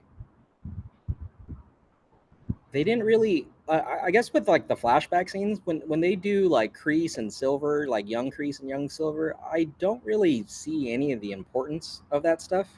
Like I'm trying to like understand like what are they trying to tell me, like, and it doesn't really carry much weight with me. But when they do flashbacks with Tori's childhood and her mom and all that, like man, it really resonates with me, especially just this scene in particular, or this episode in particular. And I just love how like sometimes the show takes itself seriously, sometimes it's campy or whatever, but every time it focuses on on this stuff, it's just so much more grounded, and the show feels so much more real when it just focuses on Tori in general. I like when we explore things from her side or her perspective, like her job, or when she was at the country club meeting Sam and all the kids for the first time, or her relationships with the different guys, or her mom. Like it just seems way more grounded in reality. It's a lot easier to identify with, at least for me, than maybe some of the other plot points with some of the other kids. Um, I guess one thing that kind of I don't know. I personally had like I would have difficulty with if I was a person in that universe is I felt like Tori earned her spot regardless. She was only fighting Samantha for to see who would be the captain or Right. the female representative of the team, and they were talking about maybe delaying it, when she's in a better state of mind. Like Daniel and his wife were wanting to delay it when she's in a better state of mind, when where she's not grieving her mom potentially. And for whatever reason, Tori runs off, and they give her spot away to Hawk. And I kind of had a problem with that. It's like they weren't fighting for a position; they were fighting for her being a captain, and she never made any indication that she was quitting the team or whatever. And they kind of just kicked her off the team without really any explanation. And I kind of had a problem with that, so they kind of forced her into the Cobra Kai side. Maybe they had good intentions, by doing that, but I just kind of had a problem with that. Like, Tori's intention wasn't to join Cobra Kai, and she definitely turned Kreese down when he gave her that opportunity. And through no fault of her own, she was forced to join them. I felt like through the actions of Daniel. Yeah, this is an interesting one because I think with more context it'll probably make more sense. Like perhaps like she's clearly emotional right now, and a lot of things are going into her head. So I do think maybe her motivation is she knows that her victory at the All Valley, was at least she felt that she didn't earn that because Silver had a hand in it in bribing the ref, right? And so I think in this moment where she has nothing, she needs something to fight for. I Oh yeah, think another loss to Sam would just, kill her. I hate to use that word, but I think that's was her motivation into wanting to win. And I don't want to say this is like an easier way out, but to separate herself from what's going on right there in her mind, is probably a better option to go with Team Korea. And they have no woman, at least not standing in the ranks at the end of the episode. but she doesn't know that too at that point, right? Right. Yeah. And so, but also, again, like the heated exchange, Amanda is there, gets the call from the hospital. They need to stop this, and they don't want to really talk about it. So it's another situation where her parent, the LaRussos, are protecting their daughter from Tory. So, so like motivations not might not be as strong, but at the very least, she doesn't have to deal with this if she went to Kreese instead. I, I don't necessarily agree that they're protecting their daughter from Tori. Like I think that's the I think perspective that's that Tori. her opinion. I mean, That's that's what her she thinks. perspective. Yeah, That's what yeah. Tori's perspective is. I mean, I think Amanda is being honest in wanting to protect Tori from herself. I think it's just So, Tori's misunderstanding, like yeah. misreading the situation. I think that's what that is. And it's fine to misread that situation, because like one of the central themes in her life is life dealing her a bad hand over and over again, and that's Right? evidenced by the Dialogue. flashback too. So yeah, so for her to have that perspective in life doesn't seem wrong, I guess. But she's turned that into fuel too, to like you know um I guess Yeah, in her body, I guess. and I guess if you think about it, maybe most of her time in Cobra Kai and with Kreese might have been like some of her best moments, Well, yeah, perhaps, right? because Like before Robbie joined and everything, like she was right there, right under Kreese she and all she that. kind of she kind of flirts with the morality over and over again, where she crosses one side and goes back to the other side or whatever. Not maybe not necessarily in terms of like the dojo side, but like I guess in terms of morality, like doing the right thing as a person or not. And every time she chooses like the right side, like life just deals her a bad hand, and she's, through no fault of her own, she gets screwed over. And then the only time she doesn't get screwed over if she taps into the darkness, or whether that's Cobra Kai or just being a bully or whatever. Like, so yeah, I don't blame her for thinking the way she does in the perspective of this show, given that what we know happens to her when she embraces the light side or embraces the dark side, I guess. Like, it's kind of sad because every time she tries to do the right thing, she gets screwed over. Right. So the other couple of pairings that start to kind of go south in this episode, we'll start with Miguel and Robbie. Yeah. Which it was all kind of like decent and cordial. I think in the beginning of the episode, Sam and Miguel are having a talk in the cafeteria, and Robbie comes in, and they're talking about like their sparring later on or whatever, and so yeah, there's a little bit of motivation for the two of them as well. We talked a little bit about Miguel's and with the school and stuff like that, and the money's an issue with Robbie.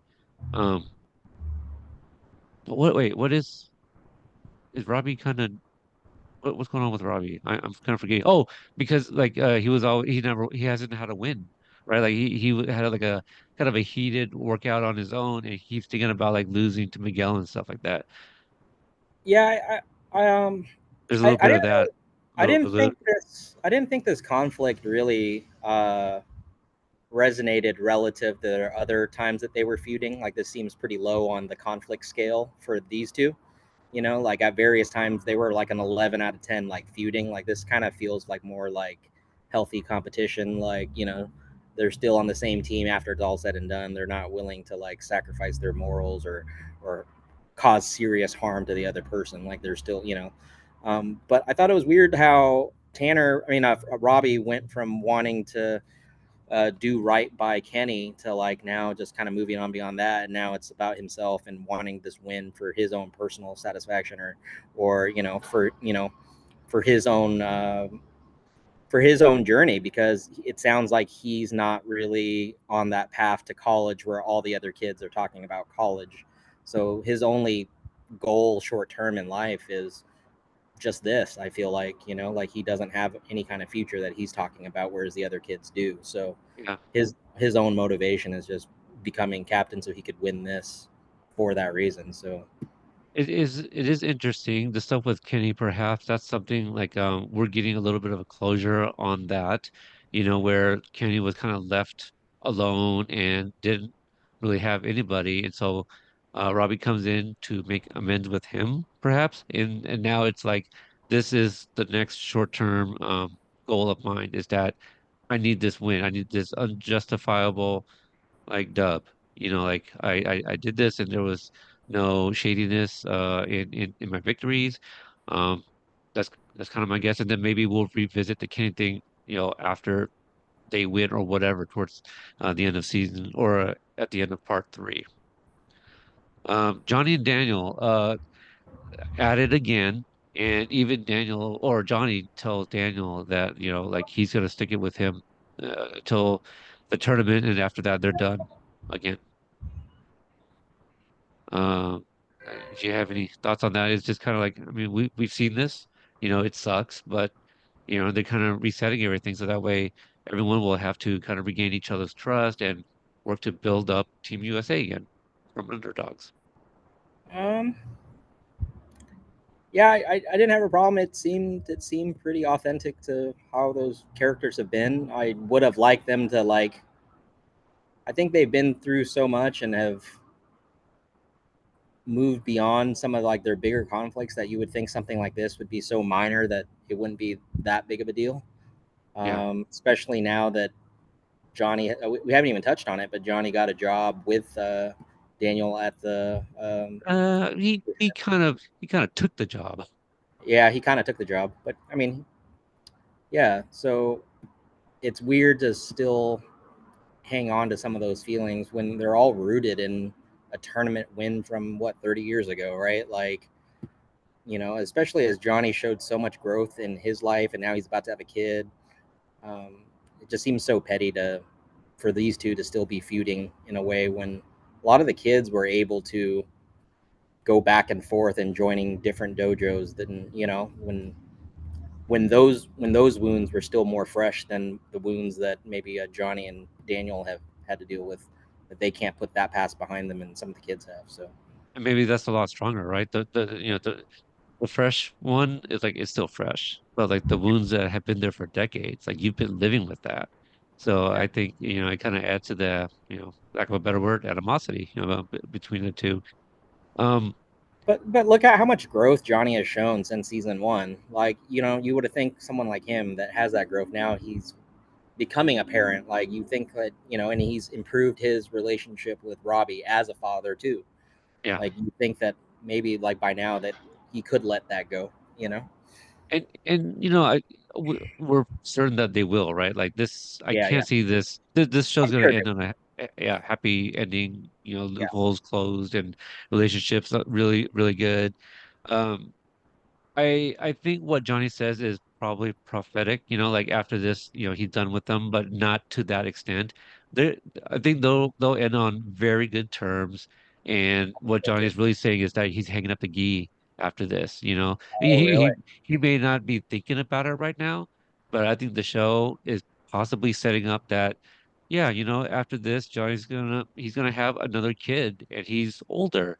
And so like the karate is gonna take away from like the man that he wants to be, right? Like the better father that because he didn't have that with Robbie.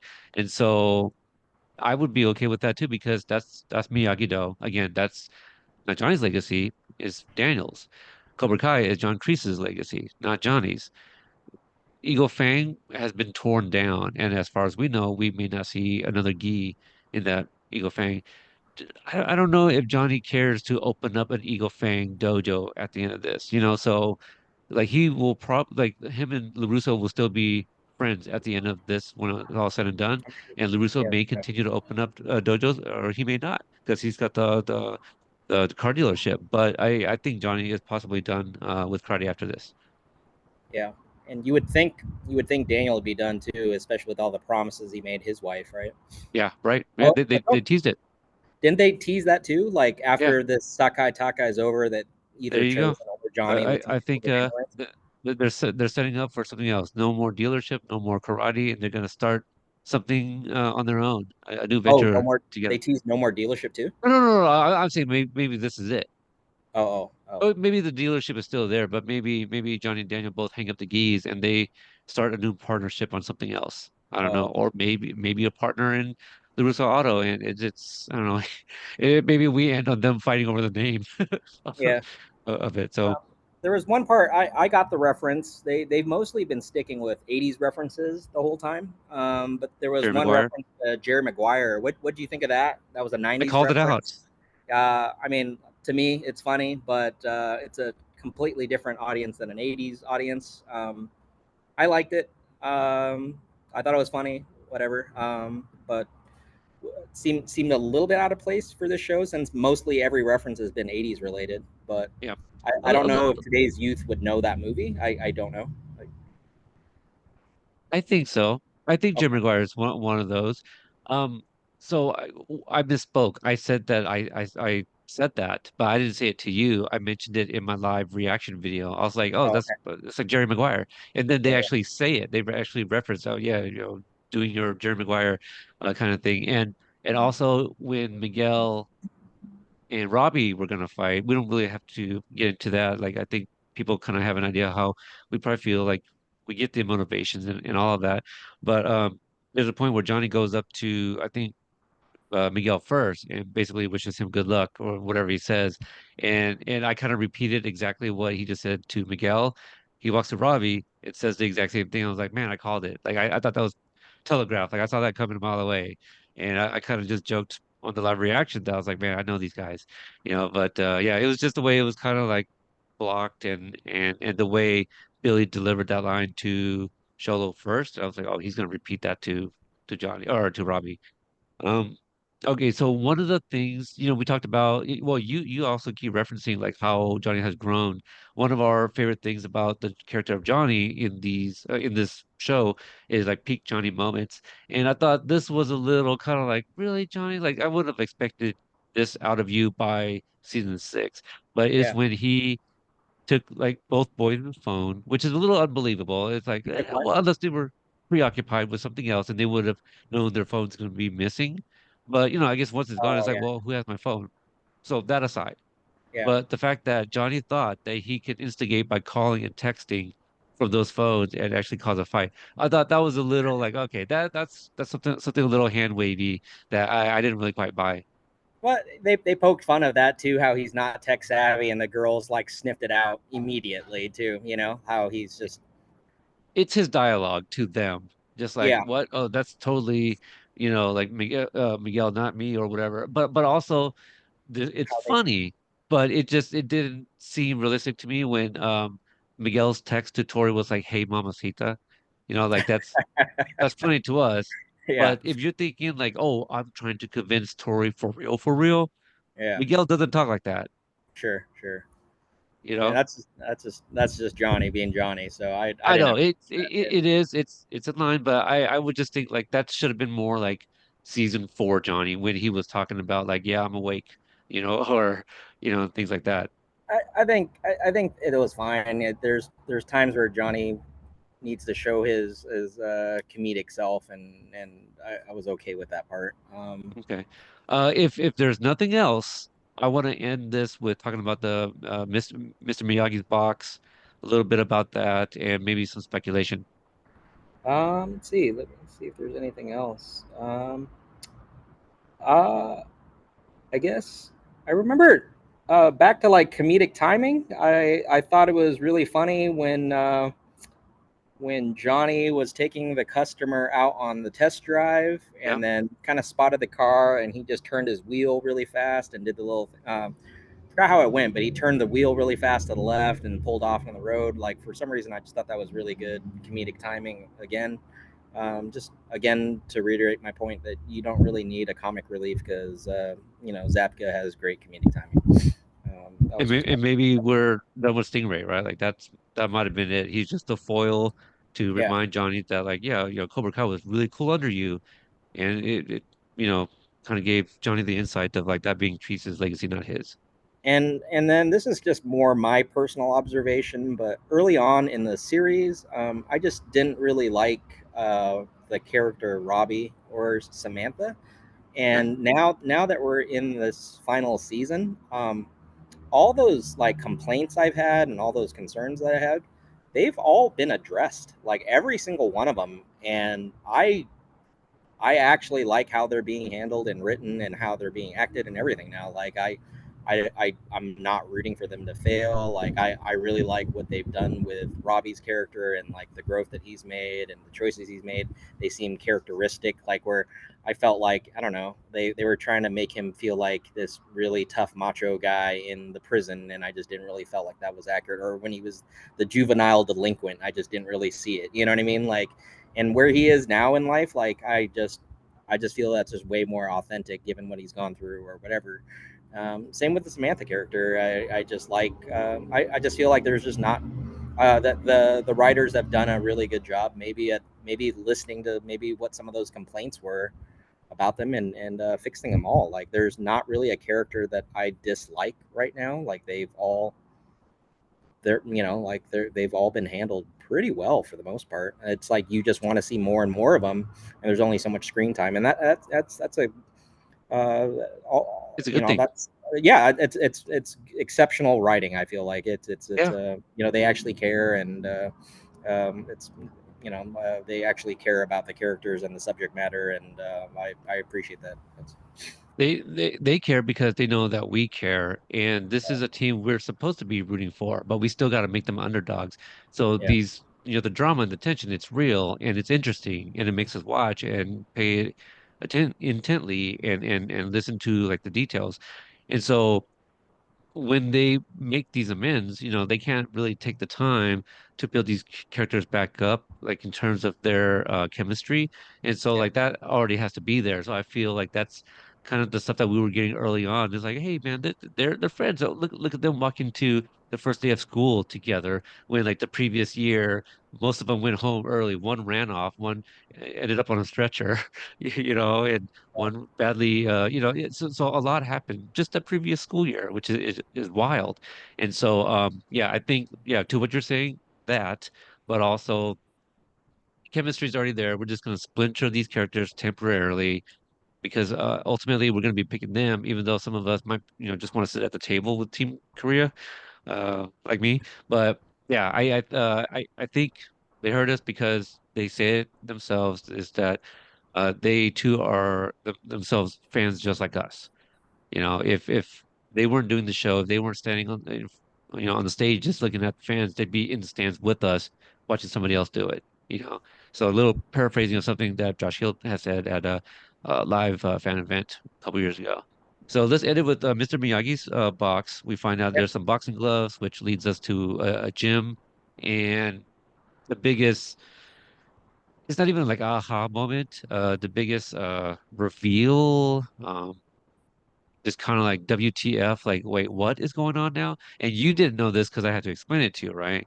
So Keisuke Miyagi is the name that we hear in the next Karate Kid in the opening sequence when Medal of Honor recipient Keisuke Miyagi is in attendance for, I forget what it is. And so it was never mentioned in the first movie, but there's a translation to something with Mr. Miyagi's name on it that translates to Nariyoshi Miyagi. So for decades, people knew that it was Nariyoshi. And so when the next Karate Kid came out, a lot of like hardcore fans took exception to that too and just saying like what that's not his name. Like we know what his name is, blah blah blah blah blah. So a lot of people would discount like the next Karate Kid as a movie. The creators have always said, as far as I can remember, that they consider the next Karate Kid part of that Miyagi verse. Shout outs to Are You Karate Kidding Me, who coined that, because it has Mr. Miyagi in it, so it's considered the Miyagi verse. And Mhm. so, having said that, with this new movie, if there's no Mr. Miyagi in it, they don't consider this canon, even if Sony does by having Daniel LaRusso in it with Jackie Chan. That's a whole other conversation, Phil. We're not going to get into it. Okay. All right. All right. Uh, Okay. But what this scene tells me is that, and here's a very popular theory, and this is something I theorized as well, getting the screeners a little bit early, is that this is setting up for like a spinoff. At least that's what it feels like because you're introducing a lot more information. Like I just mentioned earlier that the creators are not looking to rewrite history, but if they get things wrong, they're gonna explain it in a very interesting way. And we're headed there. We got no answers.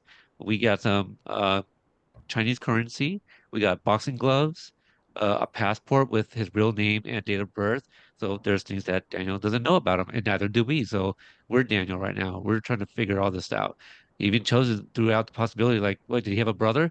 Because we joked in the fandom. Oh, that's his brother. That's not even the Miyagi we know. They just look alike. That's his twin brother.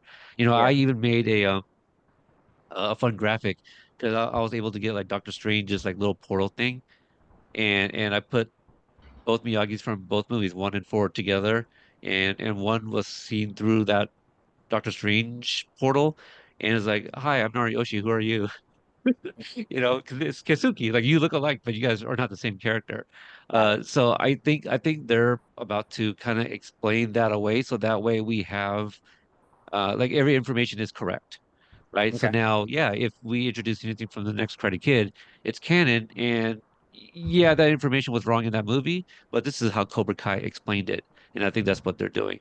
Um, so what are your thoughts? My main thoughts is that it's setting up for a sequel, a spin-off. Um, as far as the name or just the box in general, or Kind of everything in general, because like the you introduce the whole thing with Kisuki. You didn't have to address that. The reason I feel they are is because to possibly set up a spinoff and or the reintroduction of Julie Pierce into the Miyagi verse, who we haven't seen yet, played by Hilary Swank. Or I mean, or they could just do that to like retcon something into making it canon or something like that, right? It just seemed kind of like a lot of time dedicated to that. Mm. Um, I Uh, I'm not too knowledgeable about that, so it didn't really elicit any kind of thoughts in my mind. okay, But uh, what did resonate is um, whether like Chosen was like, hey, whether they should open the box or not, and do you want to see it? And like, there's no turning back once you do open it, and it kind of got me thinking, like, does it really matter what someone really is or what they are to you? If the contents of the box are less than flattering, does it really matter? Because you mythicize this person to be who they are.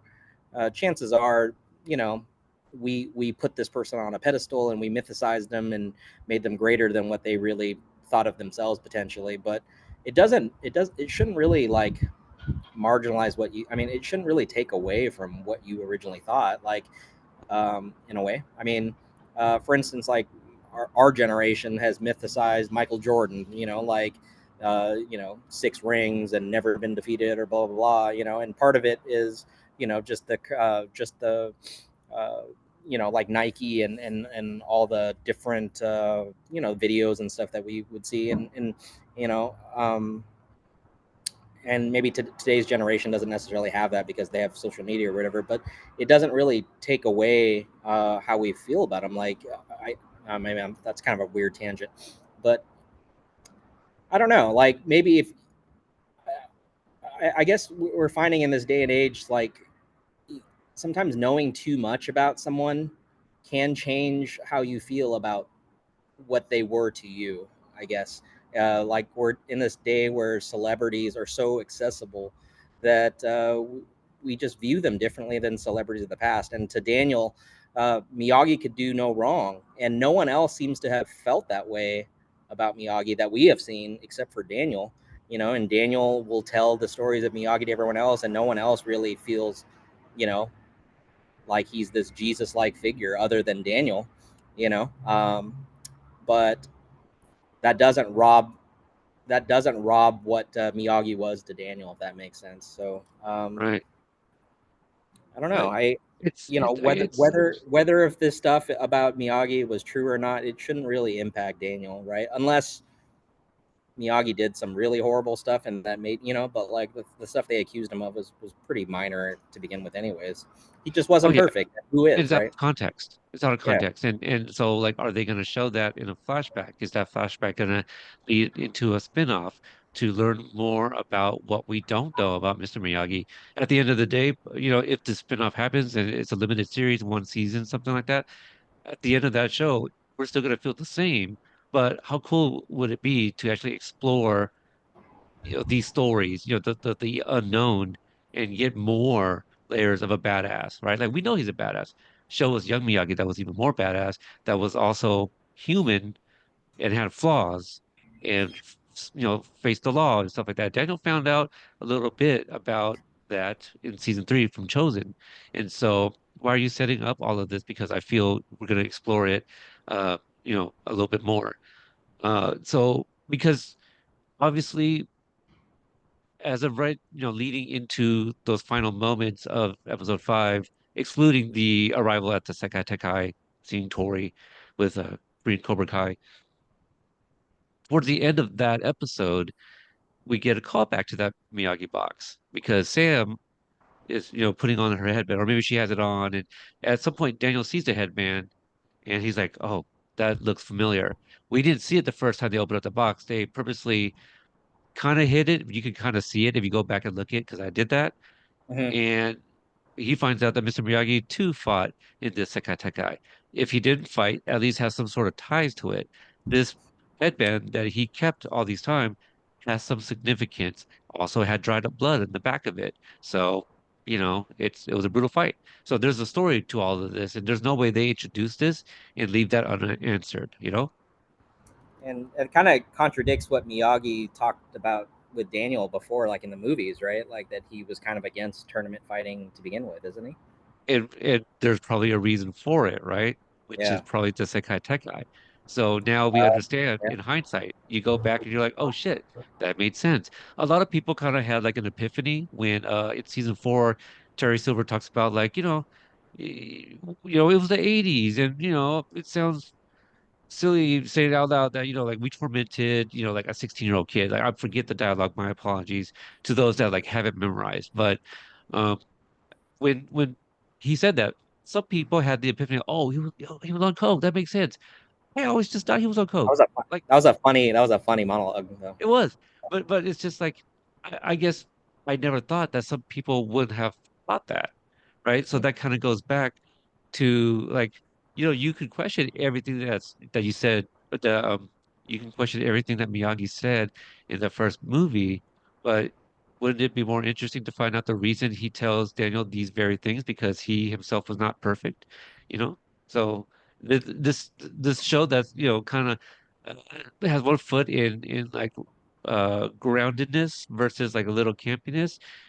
The grounded stuff is pretty compelling, and the idea of telling us who grew up with these movies for 40 years, yeah, we always thought Miyagi was this like little angel, but holy shit, wouldn't it be cool to find out how he was not so much? But then, his him being like a character like House, like to kind of give a reference, like he's an asshole, but we kind of like him.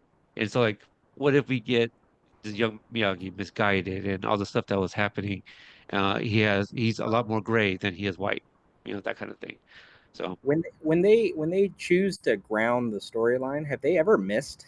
I guess in this no, series, I no, feel like they haven't, right? I I uh I actually just mentioned this in an interview, and I don't want people to say like, oh, but that's because he said it in front of an actor, but I really do mean this. When people talk about like any of the acting, I sometimes respond, if we had that conversation, I will say like, you know what, not one actor isn't committing to their character. Like you may No, not like what's on script or anything like that, but you can't say anybody's phoning it in. I think everybody's no, committing to the best they can with what they're they're just given. yeah, Yeah, yeah. I agree. even I the agree. kids. Like when I say kids, I'm talking about like Anthony, and Yeah, stuff like that. He was a little shit in that first season, but boy, was he written really good, right? but I guess for you, if you had the budget to only green light one show, and all you could do, and I'm sorry, there's someone being a jerk. Um, if you only had the budget to greenlight one show and you could choose to continue on with the teens, or you could choose to explore more backstory, what would you rather do? I guess at this point. Of the teens, it's so hard. It's so hard because um I don't know what's gonna happen with Tory, but that's not who the show started with, right? It started Yeah, with Miguel, and then it introduced Robbie, who is Johnny's son. Like there's a part of me that wants to see Robbie because I want to follow him and his family with his dad. And then Miguel is the lead, and he's like this generation's Johnny Lawrence or Daniel LaRusso, whoever you decide. I want to see where he goes too. But as of right now, I'm not as interested in following his journey. yeah, Um, so I think I'm kind of leaning more on like Robbie, Tory, not together, but you're saying pick one team, like or one teen. And I'm kind of like, man, I'm kind of torn between like Tory and Robbie, because yeah, I yeah, want to see where Tory goes, but also depending on how it goes, I kind of want to see Quan, you know? We yeah. still have 10 more episodes to go through with this guy, and he can be just as compelling. And again, just one of those things that, you know what? Maybe the roots of Cobra Kai, like maybe they weren't so great, and maybe Quan has some sort of like realization at the show's end, and we sympathize with him too, and understand we know Kreese, bad teacher, bad student, and he's taking Quan under his wing here. I'm sure he's going to be compelling, but Yeah. yeah, I feel like with Tori, there's just so much direction. Like he's probably the most interesting character, at least in terms of all the directions and the storylines you can go with. Whereas, man, Miguel is definitely or was the lead, throughout most of the seasons. It doesn't seem like he is this season, but his story is mostly kind of told. He's won a few times, like his life set, like he doesn't really need that much direction. He's just going to go off to college, right? Like it's Yeah. like, I mean, look at how martial arts has impacted his life and helped him grow as a person. So I don't really know much how much more growth he could have with martial arts, I guess, leap moving forward. Yeah. If you have anything else, we can discuss it here. I think this was a really good meaty discussion. Hopefully, we touched on most of the bigger stuff. Even the smaller stuff we forgot, we kind of went back to. Um, yeah. So Phil, yeah, you're not a content creator in the fandom, so I don't think you have anything to pip out coming up or anything like that. Just definitely want to thank you for joining me on this review. But if you do welcome the interaction, if you want to give out like where people can follow you, maybe further on any point that you might have made. Yeah, you could find me on Instagram. That's mainly where I spend my time. It's screen name is Filthy Animal, spelt with a P. So PHILTHYANIMAL 83. Yeah. Is that the same on on X as well? I don't really use X for Okay. social media. I have like an NBA account on that, so I'll probably keep most of my Cobra Kai commenting to Instagram. That's it. Yeah, yeah. All right. For those that are, newer to or maybe just found the review here and have not checked out the channel, but Cobra Kai Companion, you can find me on X at Cobra Kai Pod. Um, Cobra Kai Companion on Instagram. Companion is spelled with a K. And I've covered a couple of other shows as well, but we do the episode breakdowns, trailer breakdowns, new images, things of that nature, but also at the time of this recording, I have 135 interviews under my belt with all of your favorite characters from the show and movies, so something for everyone. Scroll through the YouTube channel in the videos or interviews, the playlist that may not be updated, but at the very least, the audio podcast has every single episode that's been produced. So I hope you guys check it out. Thank you for listening to this review, and I'll see you guys next time. All right, thanks.